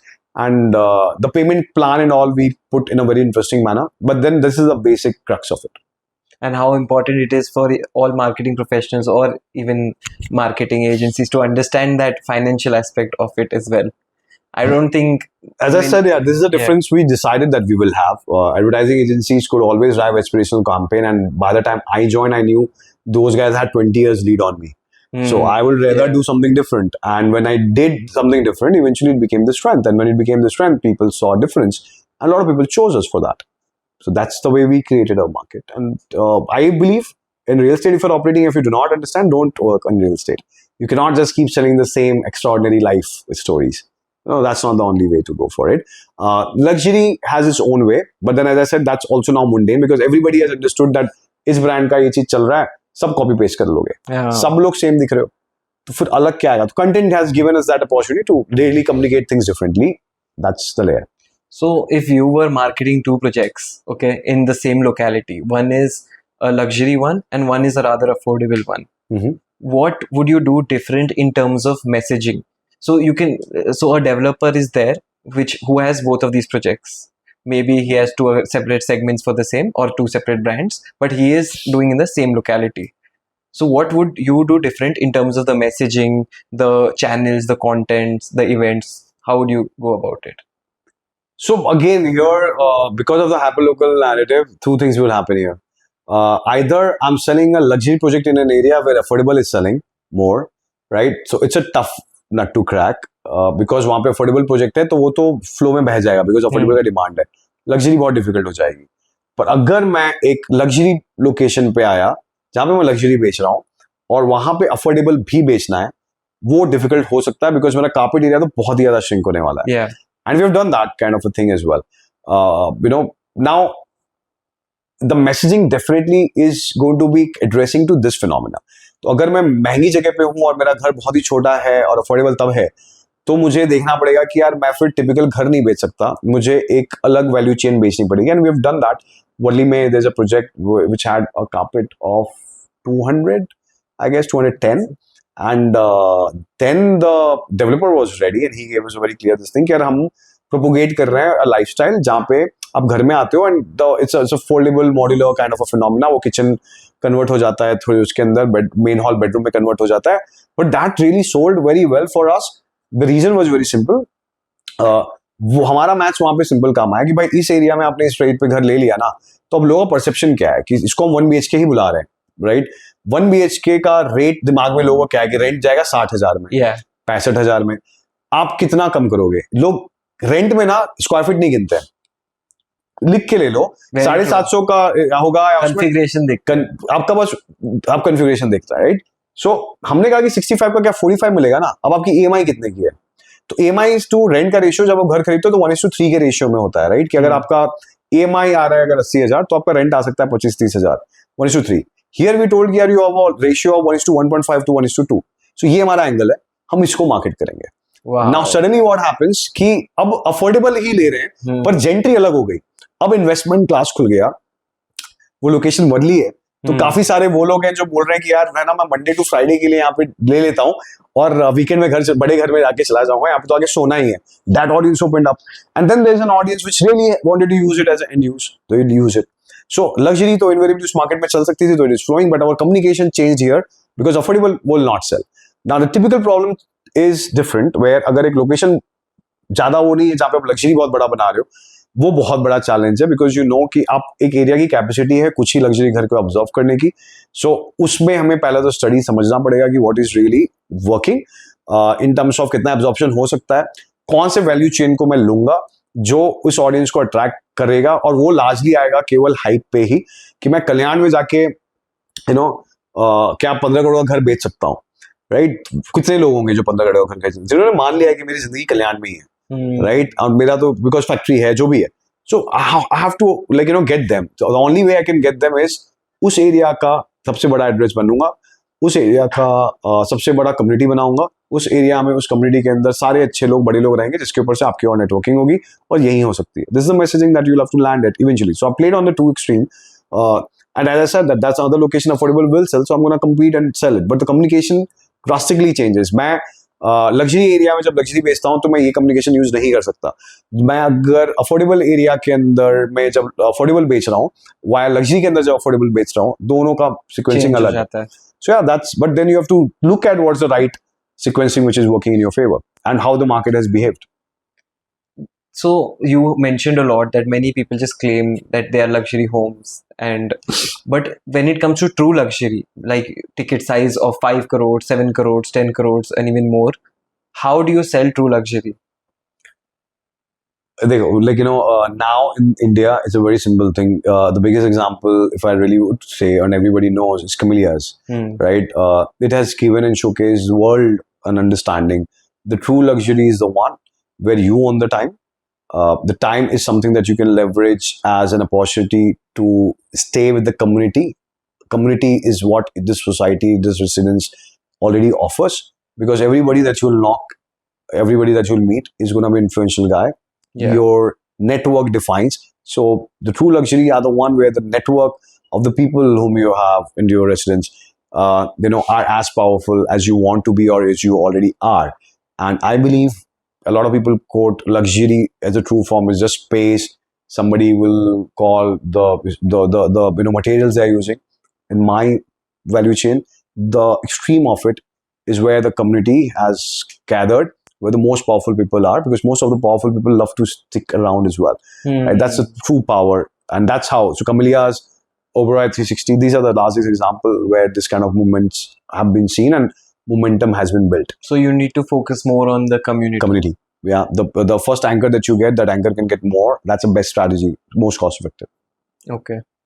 So after the customers take possession, many developers just end their journey right there. But there is so much more to them. What is the post-possession playbook according to you in terms of, you can say, referrals or engagement events, which developers must do? Okay, so this is one of the largest theses that I've been building, everything, specifically our tech around it. I definitely see, and Vishal Bhargava tweeted it a few days back, and I sent it to a lot of people because I had not influenced that tweet. And he tweeted that 10 developers will control 70% of the primary market. My thesis was 20 developers will control 75% of the primary market. Now imagine what's going to happen in this particular case. So 20 developers रह गए, सबके पास community है, सबके पास नाम है, एक ही location में अगर 3 अगर साथ में आ गए तो डिफरेंस क्या है? तो one of the biggest differences is not going to be the space, the quality, because it's all given now. Yeah. Your timely delivery given, your legacy given, your the influential people coming together given. So what's the difference? The difference is going to be your after service. The biggest elite movements into the Indian real estate is going to be about the after service. How do you manage your facility management? What is the experiences? How much you are able to keep the building really rocking? People will be ready to pay a great amount of money for maintenance. And that's the reason I'm pretty sure all the top 20 developers eventually, to create the differentiation, would want to control the last mile of their service, right? They can partner, Scylla just got invested with all the developers. Yeah. But they would also be scenarios where people will have their own facility piece, because one of the important things that will be controlled there is these rich guys, let's say, rich community, 3 BHK ले लिया किसी ने, वो 4 पे upgrade करेगा, तो developer would want कि उसका 4 का अपग्रेड मेरी ही सोसाइटी में हो जाए, मेरे किसी प्रोजेक्ट में हो जाए, मैं ही करके दूं. They will have a leasing team for putting this on rent, or selling team while upgrading him into a different project. But he will be able to buy when he will be able to sell. There's a possibility. So developers would want to control that ecosystem as well. And that's the last part, which I said that, for that, they got to have a lot more data. My first business in technology that we built upon was about this, that, the customer referral program built on an app. And where the developers should have a lot of data about their customers. Why should that data go to MyGate or anybody else, right? With your customer, when are they entering, which car they're upgrading from, where, whatever information more that you can gather, even to what Amazon parcels which is coming, MyGate knows it. If the developer knows it, is there any harm?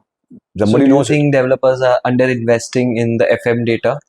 Right now, yes, absolutely. But then I'm the only person standing talking this way. So sometimes I looked at it in 2016. I was early to the game. Now I can definitely see, because now we're interacting with a lot of developers at that scale, and they're talking that this is an important part. Why should the data go to my gate? Because, boss, the game is gone bigger, and you have to see every customer as an LTV, which I call. So आज आपके साथ 8 करोड़ किया है, but अगले 20 साल में possibility वो 80 करोड़ और कर सकता है आपके साथ, अगर it is growing right.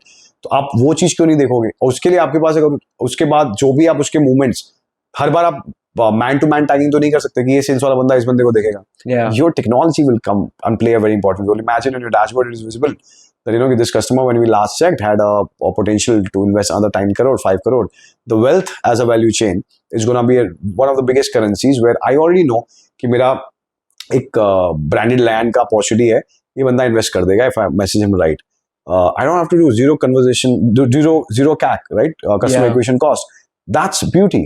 So technology, once invested, this is where it can go, where an 8 crore customer can turn into an 80 crore customer in the 20 years time. Let's say you've got 1,000 of them that you're tracking, 10 of them convert in that manner. Do you know what I'm talking about? I'm talking about another 80 crore uplift on those 10 customers. It's 800 crore sales in 20 years, fine, without doing anything. We're just having some drip messaging sorted, your journey sorted. Is it of any harm? And I'm telling you a very conservative number right now. When I say 800 crore over 20 years. It can be much higher than that. Much higher. I would say that there will be people who will look at LTVs and they will make 8,000 crore because of this strategic understanding of customer LTV on a horizon of 15 to 20 years. 8,000 is not a small number today, and maybe not 20 years on the line too. So developers, you should spend more on your existing customers. You should. Why not? Like, you know, why you're always looking at let's get the new one, and then you're just relying on your team to take care of them, and you don't have any idea on your own dashboard that what's the experience like, what is the customer opportunity, what is his strength. Why you're not going to keep a tab on it? You should. So, sir, I know that you are big time into AI and you keep on researching new AI tools and what's new in real estate in AI. So where do you see AI transforming real estate first? In which specific, you can say, department or function? Is it lead qualification? Is it, say, CRM softwares? What do you think? Almost every facet of real estate landscape would see some kind of disruption getting caused with the help of AI. Construction is a space where there's a lot of opportunity, but that's not my space. I'm not going to touch it. Okay. What I'm good at is the sales and marketing part of the phenomena, the operations. So to begin with, one disruption that has already happened, it's the pre-sales, where I'll be honest with you that if you are running a team of 100 people, you can now manage it with 5 to 10 people. The AI has really evolved, gone past the current experiences that the current pre-sales, real estate pre-sales guys were actually giving. Because of the price point at which they were entering at, in few places, the few guys are good. For them, it is coming as a great assistance. In a room, there are 6 pre-sales guys. The one is doing better, 5 are not. Or maybe 2 are doing better, 4 are not. The X guy who's doing better and Y guy who's doing better, both can learn from each other, not by talking. But the AI will decipher their conversation, will also check कि उनके कितने site visit हुए, क्या booking हुई. So what conversation is doing better, and what is the script which is a better one. So it will recommend the right script as well, and it will not. It is something that is already happening. So these are the spaces we've already entered. So the pre-sales is almost disrupted. So pre-sales by AI bots. It's sorted for sure. Within a year, everybody will. Anybody who is not doing it, they have to be really, logically clear that they don't want to evolve. But this is the evolution. It's like you still want to be on the messages when the WhatsApp has already taken over the market. So that's first. The same thing when the lead comes in, the data enrichment is going to be a huge narrative where AI again will play a very important role. The customer ka background ka check from multiple sources, there are multiple tools which will come. There's an angle of DPDP law, digital data protection, which we got to see how it is going to interfere there. But then the data enrichment is going to get much more easier.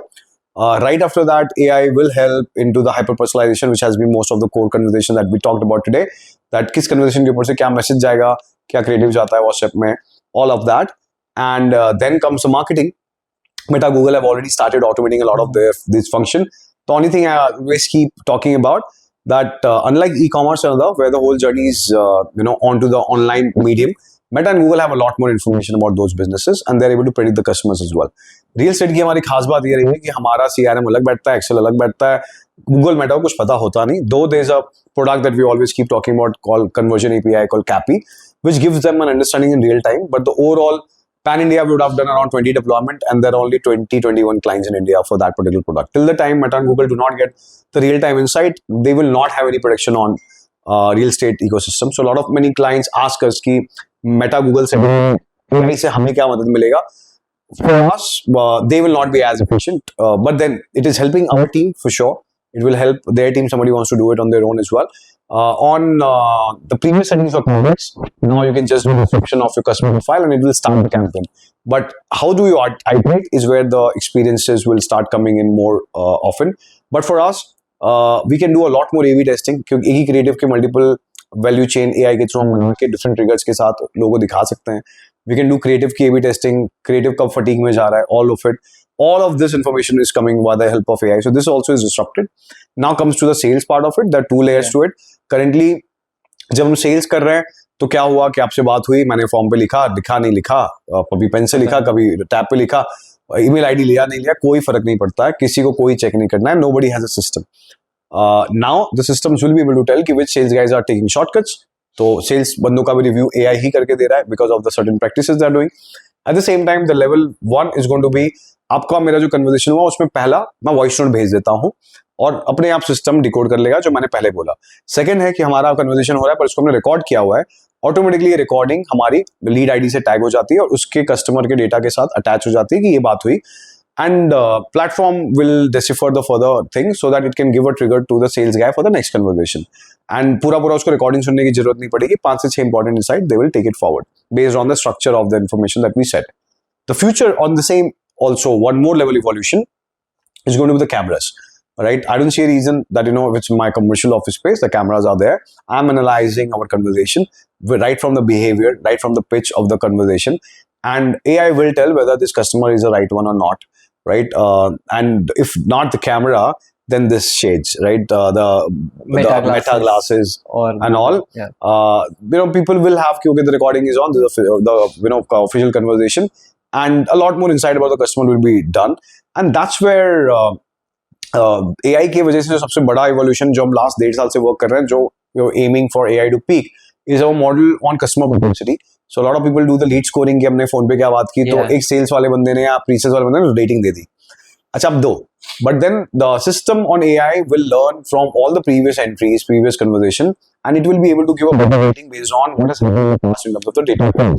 And that means that we have a framework here called BITS, Behavioral Interaction Transactional Social Framework, which is कि customer ने हमारे website पे कब बात की, क्या बात हुई, कब वो वेबसाइट पे आया, कब निकला. जैसे आज की डेट में you do not get to know कि if I visited your website, you do not get to know. Yeah. Right? But then this systems, with the CDP platform, customer data platform is available. Then comes interaction कि हमारी क्या बात हुई, तो मैंने बताया conversation level पे, phone पे, physically हमने ये भी एक data extra किया. Transaction level पे जब closure हो रहा है तो financial मैंने अपने बारे में क्या बताया या क्या मैं सिबिल स्कोर चेक करवा पाया. Right? And social is a social standing of that person from point of view कि Google Meta हर जगह पे उसका क्या प्रोफाइल दिख रहा है, LinkedIn में क्या प्रोफाइल दिख रहा है, क्या पोजीशन है, एंड उसका नेटवर्थ क्या है, ऑल दिस इन्फॉर्मेशन, उसकी क्या गाड़ी है, सारी इन्फॉर्मेशन थर्ड पार्टी सोर्स से मिल रहे हैं.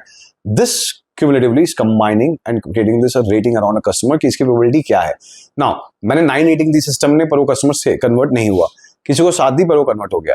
System will adjust for itself for the errors that it is doing, but over a period of certain delta of 500 customer, 1000 customers, the system will get more will give more precise prediction. And that's where the AI is disrupting our ecosystem for sure. So there's no piece that I believe that it is not disturbing. हम marketing की बात करें तो content में तो पूरी दुनिया आप जान रही है that I'm sitting here and talking to you. Is it a real podcast or it is our AI version talking? Nobody get to know. We will get to know. So yeah, that's the way. It's already there. It's just I've taken a lot of effort to travel from Bombay to Pune to meet you. So it's real. But in future, this is how the podcasts are going to be there as well. They're like the bots will converge with each other as well. We don't even have to feed much. Based on my chat GPT profile, your chat GPT profile, the conversation can be staged. And everything that I've answered and chat GPT knows about me, every question that you'll ask, my answer will almost match as well. Wow. Right? Simple. So according to you, in real estate, the biggest disruption would be in lead qualification? Qualification, I Or lead can't. scoring? It's a propensity. It's simple, as I said, that you can be totally not thinking about it, but I don't get a understanding that you're in a room with 5 people, and there's one person who is really gonna be effective and important for you to help you grow as an individual, as your business.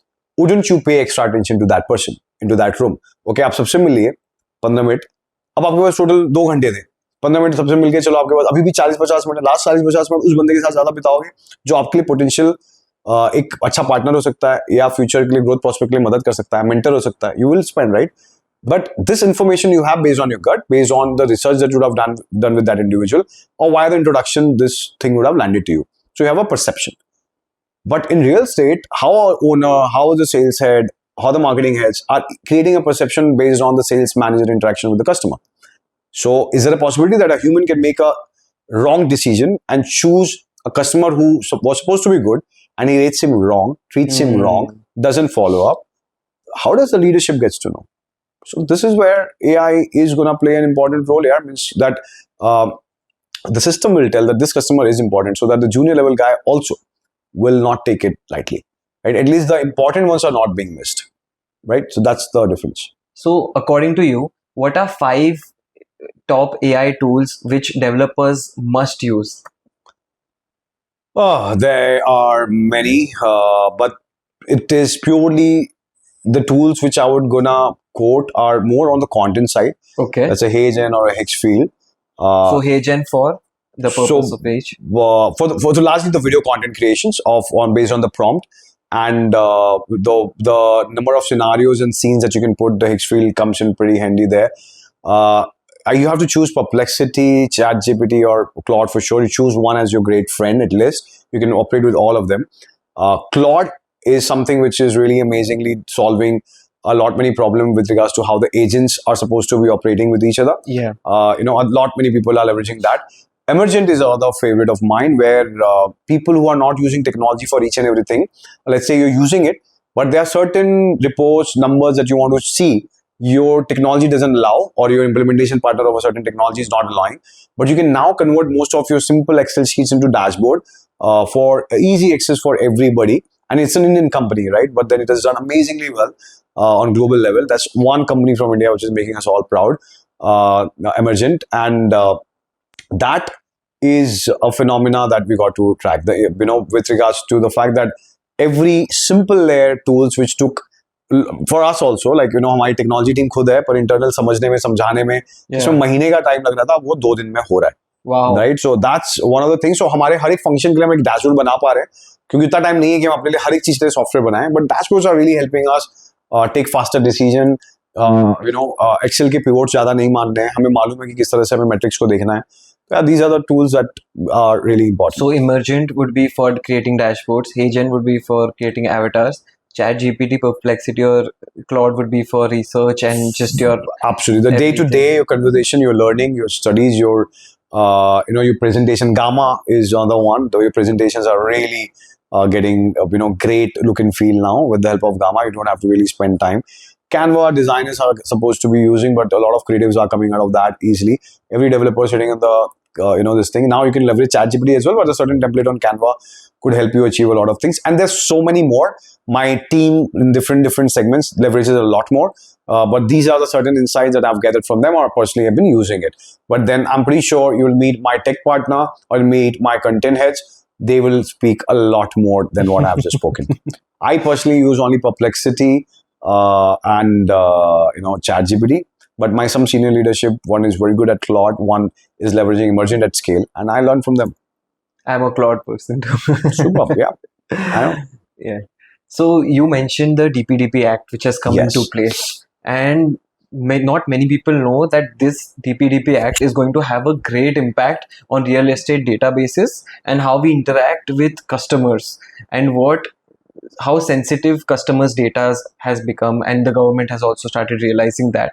So while running digital marketing campaigns or even doing personalized communication, what are the things that developers need to watch out for? Or even not just developers, real estate channel partners, all of them, what do they need to watch out for? So I'll tell you, 2 years back, first time when we met Meta and Google on a certain topic where there's a problem that we had on pseudo, links.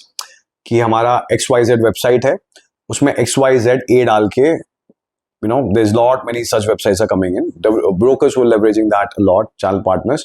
We created an awareness that, Google is going to take a very hectic, steps on these, and your accounts will get suspended. Please do not do these practices. And the right way to secure the future is launch your own websites, right? Company नाम पे चलाओ, listing करो, and उसके link को market करो. Yes. At the same time, it will be something that, Google will not punish. It will eventually help you a lot to get organic traction as well. Took 1.5 years, and almost every channel partner who had heard, they called and they said, Govind, we should have heard you. Now what should we do? Now relate to the party as well, because 1.5 years का lead आपको मिल जाता अपना platform का, it would have been great. But then a lot of people lost an opportunity. Now the second awareness that I want to really create out of this forum would be, if DPDP law, with your digital data protection law, is done right, and by the looks of it, looks government is serious. By the next year, the whole business of your lead leakage, the all brokers working on the database for calling and outbound, it will all come to a pause. Just the way in Dubai you cannot do that. You have to generate your own leads or subscribe for a certain platform. India will turn out to be that phenomena as well. Now, what does that mean? That there's a high chance that 50% of the brokers will really get eradicated into the market, because a lot of them are surviving right now. So what happens here? Let's say India has 1,000 brokers and they have 5,000 customers in the market. अब हो सकता है कि जो 1,000 में से शुरुआत के 100 हैं, सबको 100 कस्टमर मिल रहे हैं, राइट? सबको ईच 1,000 खत्म हो गए, अब हमारे पास 4,000 बचे. अब वो ऐसे करके जो लास्ट बंदा आएगा ना, वो 2 या 3 या 5 पे सर्वाइव कर रहा है एक साल के उस पे. What is going to happen? The guys who are sitting at the top are doing it with ethical ground as well. The smaller are also doing. The smaller survive करने के लिए शायद पास बैक दे रहा है, सब कुछ दे रहा है तो सर्वाइव कर रहा है. But then what is gonna happen is, जब उसके पास वो लीड्स आ ही नहीं रहे, क्योंकि अभी तो लीक होके कहीं ना कहीं से उसके पास एक्सेल पहुंच जा रही है, तो कॉल कर देता है और कोई तो चिपक गया उसके पास, पास बैक दे दिया तो पक्का चिपक जाएगा. यहाँ पे आने के बाद the game that is gonna change is, अब उसके तक लीड पहुंचेगी नहीं तो सडनली विल सी 5,000 ब्रोकर्स बच ही नहीं पाएंगे. तो बड़े वाले और बड़े होंगे, तो आप जितना फॉर्मिडेबल गेम बना पाओगे स्केल का, बड़े बनते जाओगे.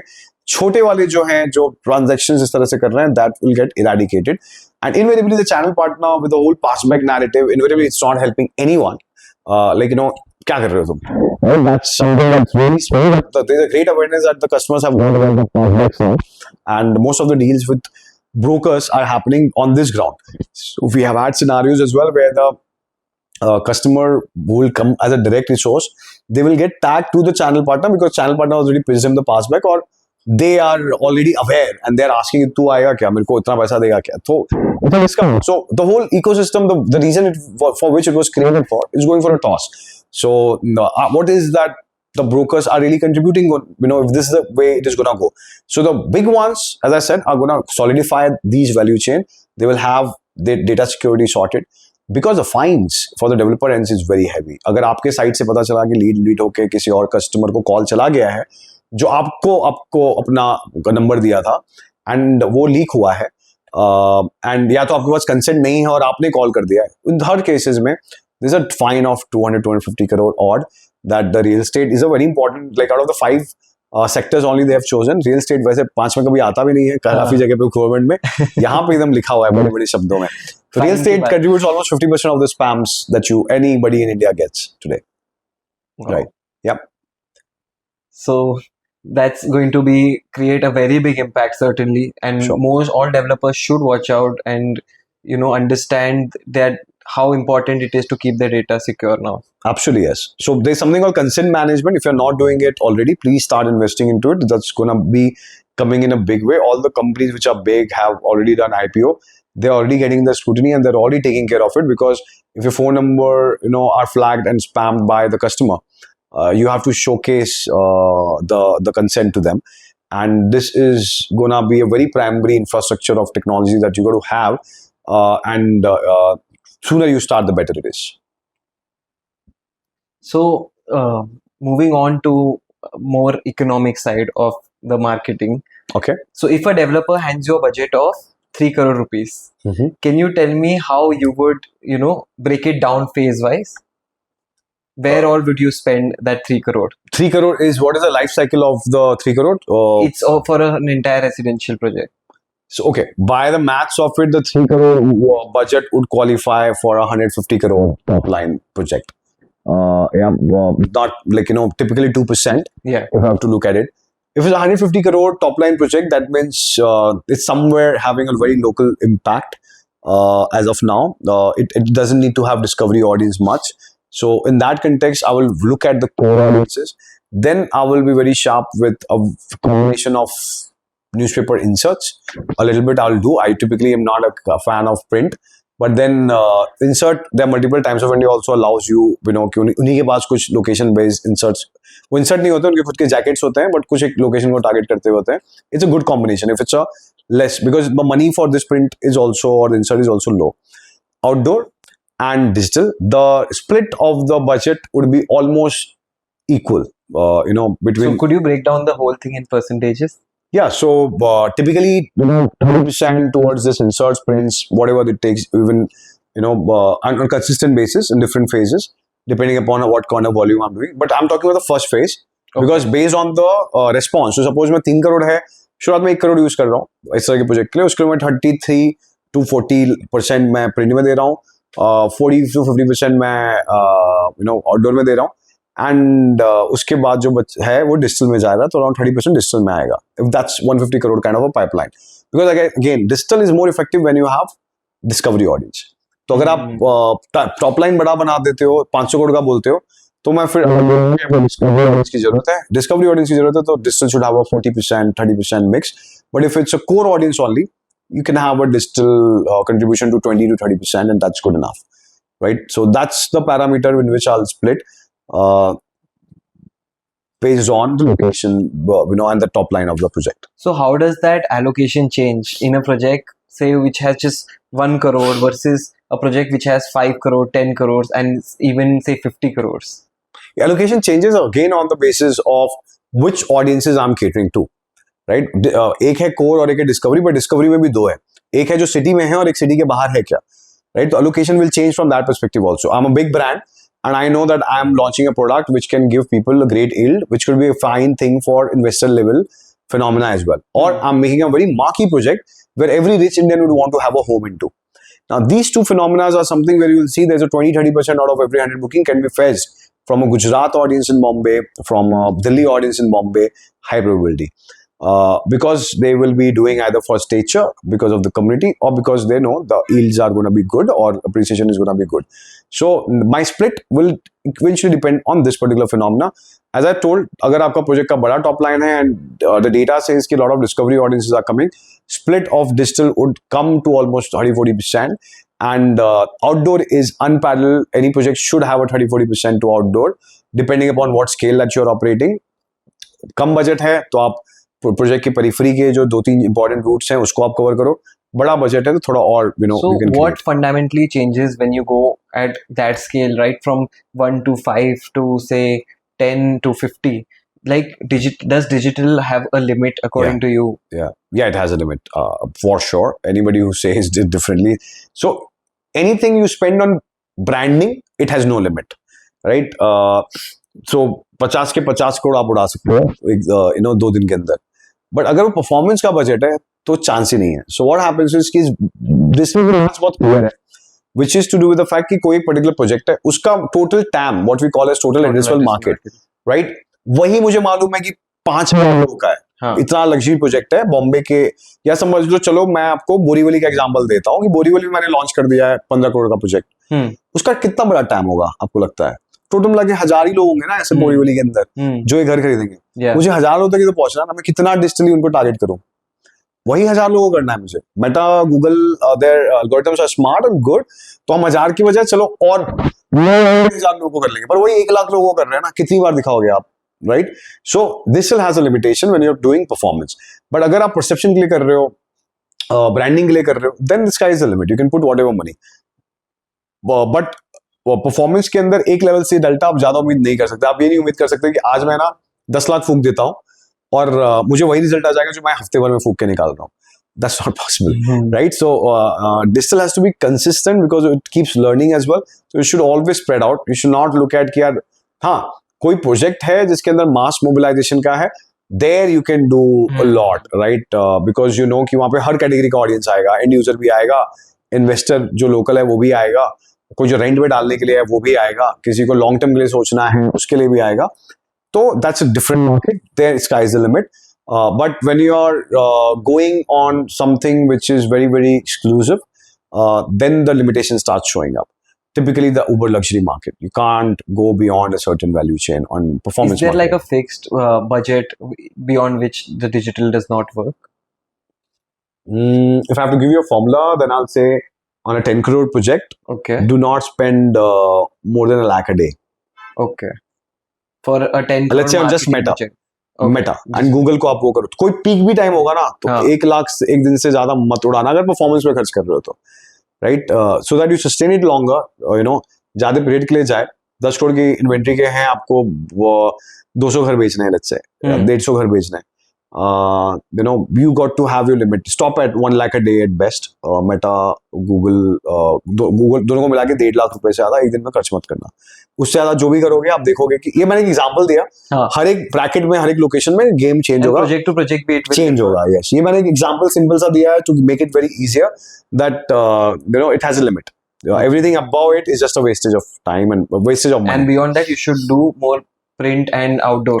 हाँ, आप डिजिटल में भी ब्रांडिंग कर सकते हो, कंटेंट का बूस्टिंग कर सकते हो, कंटेंट का डिस्ट्रीब्यूशन कर सकते हो. आप लॉन्ग टर्म का भी देख सकते हो कि यू नो कि this money I am putting, but वो नेक्स्ट फेज जब मेरा लॉन्च होगा तो उसके लिए भी मैं सीडिंग आज ही से कर लूँ. The chances are, you know, in 3 months window, a customer is not going to be convinced, but next year he will be. But वो customer तक आज पहुंच के रखूँ so that मैं उसके eyesight में हूँ for next 1 year later, he will come and will book. So those are the things also you can do. But performance just for sales, you got to limit it to a certain level. So, what's one item in real estate marketing which developers consistently overspend on, and what's one which they Yeah. really undermine? Yeah, so I'll tell you, a lot of people think कि print बहुत अच्छा चलता है, and I'll tell you one thing, अगर brand capital करके जो narrative है Times of India का ना हो, तो Times of India print करना बंद कर देगा newspaper. I'm assuring you, right? Because brand capital ही एक reason है जिसके ऊपर से वो लोग बहुत बड़ा real estate asset बना रहे हैं, and it's a right model for Times of India because invariably उनको print करना है, उनको you know distribution मिल जाता है क्योंकि जो बंदा घर तक पहुंचा रहा है उसको तो customer pay कर देता है, तो वो sorted है. अब मुझे अपना प्रिंट का खर्चा निकालना है तो एंसिलरीज भी कर लेंगी रियल एस्टेट का, लेकिन जो मैं वेल्थ क्रिएट कर रहा हूँ रियल एस्टेट से लेके उनकी मैं इन्वेंटरी खरीद रहा हूँ जो लॉन्ग टर्म में मेरा इन्वेस्टमेंट बिल्ड कर रही है और वो अप्रिशिएट भी हो रही है. तो मेरे हमेशा से कहना है कि प्रिंट में जो लोग ब्रांड कैपिटल से कर रहे हैं अच्छी बात है, बिकॉज डेवलपर के लिए भी ठीक है, उसका कैश फ्लो नहीं जा रहा, Times of India is also getting richer, but उनको देख के, बड़े ब्रांड्स को देख के आप अपने कैश डील्स कर रहे हो प्रिंट पे, वो एक पैशन, वो चीज में समझ में नहीं आता. Because I know a lot of developers internally when they do this print ads, they are like, next morning you have to call a friend and say, "Dekha, full page liya hai." Right? So that is not something which giving anything more than this conversation. So do the brand capital deals absolutely on print. It's worth it because your inventory, you're trading. But cash flow fascination, I don't understand. Brand capital deals is basically just trading inventory for Against the that inventory of Times of ad India. space. Yeah, ad space. And you do a yearly deal कि आज हम इस साल है ना 50 करोड़ खरीदेंगे, 50 करोड़ का add, 50 crore का जो you know the inventory. And what's one area which real estate developers consistently underinvest? Digital, very like हमारा digital का spend कुछ नहीं है यार. Do you know Meta Google combined in a year total it is not even more than $120 million from real estate in India, both combined. And overall spend of real estate alone in overall marketing landscape would be nothing less than $1.5 billion, right? It is the lowest estimates based on a certain parameters that we calculated. So less than Now, 10%. Yes, so that's a reality. That's a real reality. So Meta Google एक आपको मान लो, बाकी आप और add कर दो total, तो you know और ऐड करोगे तो क्या पर इनके क्या ही है, सब मिला के 300 टोटल 1000 करोड़ कर देना यार, राइट? तो यही है डिजिटल जो है, वही ब्रोकर में भी घूम रहा है, वही स्टेट डेवलपर में भी घूम रहा है, सब कुछ घूम के this is the pi. So it's gonna be sitting at 10 to 12%, which is very meager because rest of the industries have gone to 50 to 70% on digital now, right? So that's a huge difference, and that's the reason neither Meta, neither Google, neither LinkedIn, a lot of technology guys also do not take real estate seriously. Like, yeah, we are there, right? तो उनके लिए वो चीज नहीं है कि यार इनके लोगों को बड़ा बनाओ, इनका स्पेंड बढ़ाओ, नहीं इंटरेस्टेड है कोई, इतना इतना नहीं है. So how can a developer tell whether they have a marketing problem or a product problem? Okay, let me address this by thinking better. The marketing problem or the Product problem. So I would. This is an interesting question. I will decipher it in this way. If the product is really good, you will really not need marketing, right? So that's is a significant narrative of the product is good. If your product is just like everybody else, you will always need marketing. And after doing amazing marketing, your product is still facing problem. That's a pure product problem. So these are the three scenarios in which we operate. 90% of the people are operating in the second scenario, which is the product is equivalent to almost everything that is market is offering, and that's the reason you need marketing. If your product is really good, if you really come out with something exceptional, and you know your audience, you just do not need any marketing, right? Absolutely zero. And I would really want, though I'm a marketer, media money is important to us. But in my lifetime, I want to create a few case studies where we literally sold the project for zero marketing budgets. I'll take the fee of mine, but then the marketing distribution fee on any platform or any place should be zero. So that's one case study that I'm looking at, that can we create in our lifetime. For that, we will wait for that very amazing product where we just have to make a few set of content and it should sell. But in the Bombay kind of a market, it's not that easy. Yeah. What's one uncomfortable truth about real estate marketing which developers know but refuse to act upon? They know customer is everything, and the intent is also to give them the best experience, but the last mile travel that they need to do for it, they do not always figure out the time for it. So the truth they know, but something they do not accept, that it needs action to. So one of the regrets that I would suggest, and it's not a complaint to anybody individual. On whole level, I believe the customer experience as a value chain is part of stage conversation, not the conference room conversation. Like, dedicating my day, that how do I add the customer delight? I am sorry, I've been part of many conversations, but not this one, the last mile, right? And that would mean that, telling that person, we are always telling script क्या होगी, हम ये ज़्यादा नहीं बता रहे कि यार कस्टमर को कैसे कंफर्टेबल और करना है, जिससे हमसे लिटरली प्यार में पड़ जाए. वो नहीं लेके जा रहा, फाइन, बट बोलेगा यार मैं नहीं, यार मेरा बजट नहीं है, but this is a guy you should be buying home with. यार बॉस क्या प्यार से they have shown everything, the respect with which they've treated. I've not seen customers speaking that language, and that is one thing that I would really want to invest or work harder on. And with lot many developers, try to achieve this, right? They have very difficult job, the developers, because suppose this shoe that you're wearing, the mobile that you're wearing, how many number of things that can go wrong? In home, there are 1,000 things will go wrong, and they always do, right? But nobody is getting a credit into this market because उन्होंने 999 चीजें ठीक की. एक चीज जो खराब हो रहा है ना, उसके वजह से कस्टमर उस डेवलपर के रील बना देगा या नेगेटिव भी कर देगा. That is a very difficult life, but that's something that if you can fix from the customer end, that something I would love to see, because developer demand and deserve a lot more respect from the customers as well, which they usually do not give. And I'm talking as a third party. I've been a customer as well. I've worked with developer as well. I believe the customers do not understand that आप भी खुद कुछ अपने जिंदगी में काम कर रहे हो ना, उसमें भी बहुत कुछ फट रहा है. और आप अगर कहीं पे जॉब कर रहे हो तो आपका ऊपर का बॉस या मैनेजर आपको नहीं डांट रहा, राइट? आप बोल रहे हो कि आप ह्यूमन हो. उसी तरीके से अगर आप ओनर हो तो भी आप जान रहे हो कि as a owner, as an entrepreneur also you are making much mistake. But yes, you are putting all your lifetime into a developer, but please judge them onto their intent.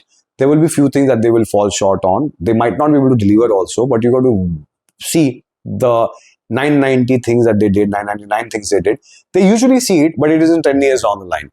जब project में रह लिए, पर जब तुम शुरुआत के experience को नहीं एंजॉय कर रहे हो इंटेंशनली, तो वो कस्टमर की प्रॉब्लम है.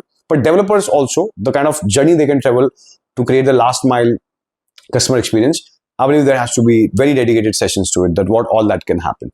None of the forums have seen a stage that how do I add customer delight. That will never a conversation in any of the event, any of the forum, none of the closed door meetings. So developers should focus more on customer delight and making their experience. So you ask the question कि उनको believe है पर कर नहीं पाते action उसका है. तो they should focus, they know it.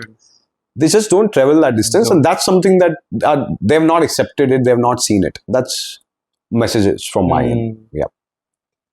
What's one marketing belief which you had 10 years ago, which you think is not applicable today? Yeah, that would be very simple. The combination of media mix needs a combination of print, outdoor, and digital. Now I have taken print off altogether. You need to put your money to zero. No cash flow at least on it. As I spoke, brand capital करना है कर लो, पैसा मत डालो. Useless है. Useless is the word. The distribution is marred. Nobody's waking up and watching. But there are so many marketers still in the market जो पुराने दिमाग से, पुराने ख्यालात से कर रहे हैं और अच्छे ब्रांड्स पे भी शायद ऑपरेट कर रहे हैं. उनका अभी भी ये कहना होगा कि यार मॉर्निंग में we wake up, the rich guys are sipping up the coffee and reading the newspaper. Which rich guys have you seen really doing it at scale? Like a few would be there, but then you do not put a 1 crore ad, 1.5 crore ad for those few people. Neither they have that kind of urgency कि वो paper में ad देख के अब तुरंत call उनको कर देना है या रिकॉल बना के रखना है. So that I've literally mapped the attribution and ROIs. It's useless exercise. So looking ahead 10 years, what are the biggest shifts in real estate marketing that you see are really going to impact real estate developers? I'll be honest with you. The way the last 1 year has gone, typically हम मुझसे 2 साल पहले, 3 साल पहले पूछ रहे होते question, तो मैं बहुत ही शिद्दत से कुछ जवाब दे रहा होता.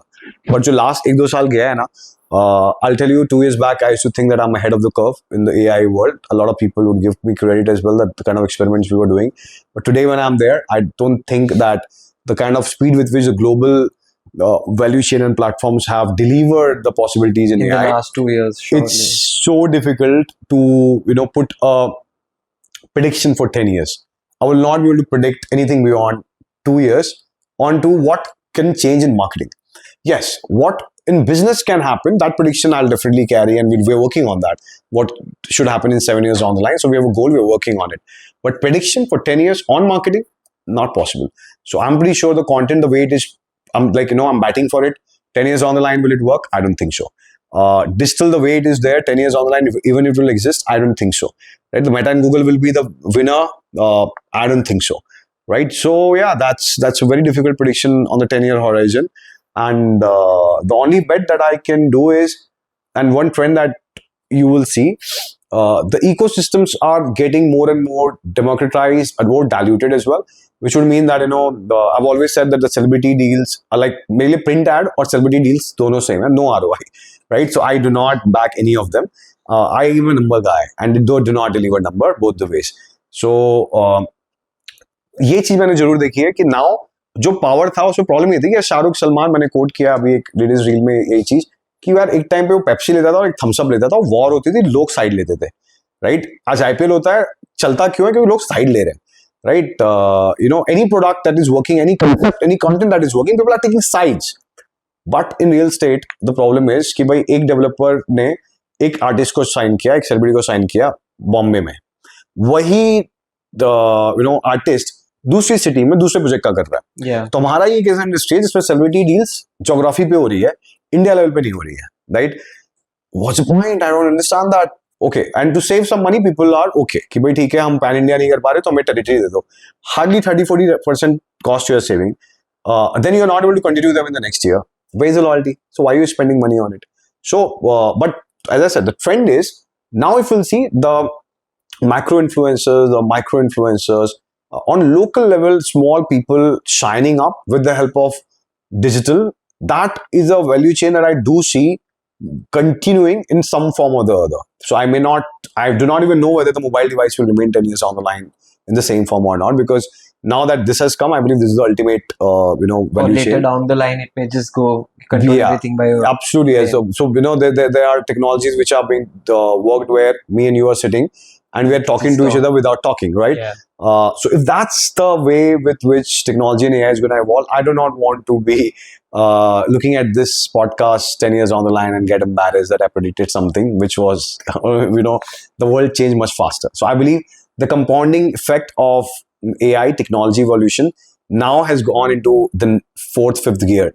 So it's going to speed up fast. The curve, the hockey stick that you talk about, it's gone like proper non-linear expansion, exponential curve, and you can't predict anything beyond 1 year, 2 years. So I'm genuinely on a goal level, what India needs, okay, matchmaking platform for real estate, yes, that has to be achieved. There are 3, 4 ways which we're going to try. We are trying to how to make that happen, because just to see, India doesn't have a Zillow. It's 99 Makers and Magic Bricks are not going to go there. Somebody has to go there. How it will happen, that's the problem we are solving for 2030-32. We have a solution. We have 4 solutions. We are going to work on each and every one of them. But the mediums to reach there will definitely change. So that we are playing on very short term, 1 year basis prediction. Yes. So if you had to leave the entire podcast with only one message, what would that be? I believe we as a fraternity have to really evolve of how we look at the customer, treat them, and what all we can do to them to make them fall in love with us. And same for the customers, that the home, the premises, the 4 walls that you stay in and you feel secured, always remember who is building it for you.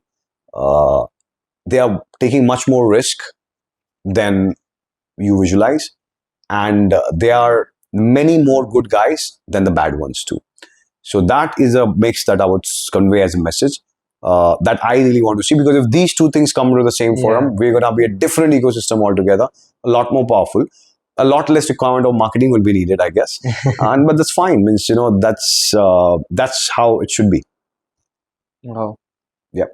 Well, we move on to the more fun part of the podcast, Okay. which is quick fun.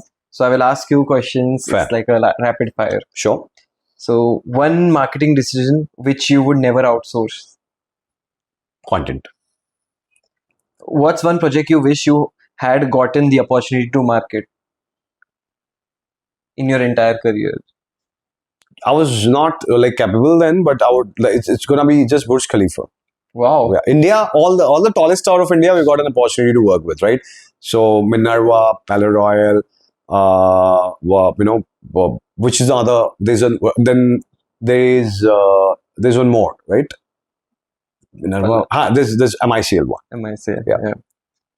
So if you had only 10 lakhs to market a project, what would be the first thing and the only thing you would spend it on?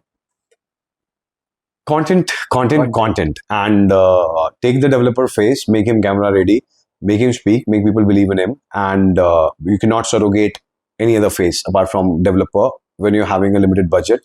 Until they're really bad at camera, but we'll work hard to prepare him, Then because you can use agent. that is an option at any time available. Absolutely. But then that also is not going to work, because if a face is out so much, people will want to meet him someday, and we can't do that. What's one piece of marketing advice you would give to the 25-year-old Govind Rai? I've always said it. It's a very common standard thing that I have spoken. I've told to my juniors as well. I would whisper into his ear that, Govind, go to Bandra, stay in a PG if needed, be a waiter into a restaurant if needed, but stay in Bandra and figure out your way to some HNI's network and customer. And whenever that shot comes, sell your first 50 crore home, then target your second 100 crore home, then a 200 crore home, and learn and start from there, and maybe do this journey, what you did, but with that understanding. Because the moment I understood how the pyramid really is operating, how the top 0.01% people are thinking, I believe that was a time when something changed in how we operated. That knowledge came much later in our understanding. At the age of 23, 25, I would have known it, I would have played the whole game differently. Wow. Yes. What if you weren't building Insomniacs, what do you think you would be doing today? So Insomniac should have been a film marketing company, without a doubt, without fail. I came here to Bombay to launch a digital company for film marketing, but then I realized the network there was too weak. The journey to climb was too long, and it's not that we're not patient. We've taken a lot of time, but then I realized that एक चीज के लिए जब बहुत लोग भाग रहे हो ना, तो कुछ ऐसी भी चीजें हैं जहाँ पे वो अच्छी है पर वो बोरिंग है, तो कम लोग हैं और कम टैलेंटेड भी है, वहां पे अपना मार्क आप बहुत फास्ट बनाओगे. और अगर आप मार्केटिंग में नहीं होते तो इंडस्ट्री में, then which? I would have been into the film exhibition industry. I have great knowledge of film distribution and film exhibition. I'd have looked at how can I operate and start my own cinema chain or cinema hall to begin with. Wow. My first startup was also in this particular domain. And that's a different story for a different time. I was too young then, made a lot of errors. But then via that journey, I entered into this journey. But I enjoyed real estate a lot, started falling in love. Initial 2 years was a conflict because my first passion was always that I follow a lot of film distribution led. What is a number? What is a trade analyst of films? Of what is the number they have done? That is something that I, very early age, I was very good at. I always tracked. I still track. So I till today, half an hour a day I give to understand what is the latest release of the film, what is the latest collection they have done, in what territory, how much they have scored, and what is the trending of that film. So that number fascination started from there, leverage it into real estate. One developer in India whose marketing you quietly study. In India, I have really loved and enjoyed, and not say just marketing like as an activity, but the collaterals, the concept, the consistency, I believe is Total Environment. Wow. I have not worked with them. So if you have to say that, if I'm jealous about not doing something, it will be working with Total Environment. I love their work. A lot of people do. We have not managed to work with them. So what's the hardest marketing decision you have personally had to make under uncertainty? I'm making it right now. So our whole social media business, we are bringing it to total zero. So we are like, okay, if the client do not understand, if they go, let them go. If they understand us, they will understand because we have had a great journey with them. But everything that we did exactly 1 year before in social media has to come to zero. And everything that we do from here has to be a total scratch, fresh start, building a new benchmark, because the market has suddenly shifted. And, everything that worked just 6 months back is not going to work anymore because of the algorithm changes. And now that we have understood, baby, of course, this realization came more from Realty Drive, that what's working, there's something that's really, really working, and we're never focusing on it. So we'd rather focus on it. So that's the first marketing decision. So my team is really, 15 June is when we are flipping the coin. So we have told our client, we're calling it Project Reinvent. And we are doing conversation with our client from last 1.5 months. And 15 June is a time when my team totally flips to a new form altogether. So that's a button date. Well, that's Monday. I look forward for 15 June. Yeah, absolutely. I'm working hard for that. What's one campaign that made you jealous that you didn't create it? Yeah, I couldn't recall the one, but the Total Environment one is the one that I would quote, that, everything that they have been doing with their outdoors, their communication, I believe it makes me jealous for sure. Well, thank you so much, Govind sir. That concludes our podcast. And I hope that through all of your so many learnings and your knowledge, we have successfully created a marketing playbook which will help so many developers understand what truly marketing is and how they should look at it. Absolutely looking forward, and you are doing an amazing job. And now that I've been tracking you, I would tell my team, and I'll love to sign you for all the things that you're doing, so we could collaborate a lot more and together create a mark. Keep the energy intact, keep the learning part flowing, because not just that you are learning from us, everybody who's coming here on this side is definitely learning from you as well. And I'm pretty sure the people who will watch, they will have something to learn as well. Do give me the feedback, whatever that comes your way, and I'll give my feedback whatever comes my way. Yes, once this is that out. would be great. Absolutely, yeah. Thank you so much. Pleasure, sure.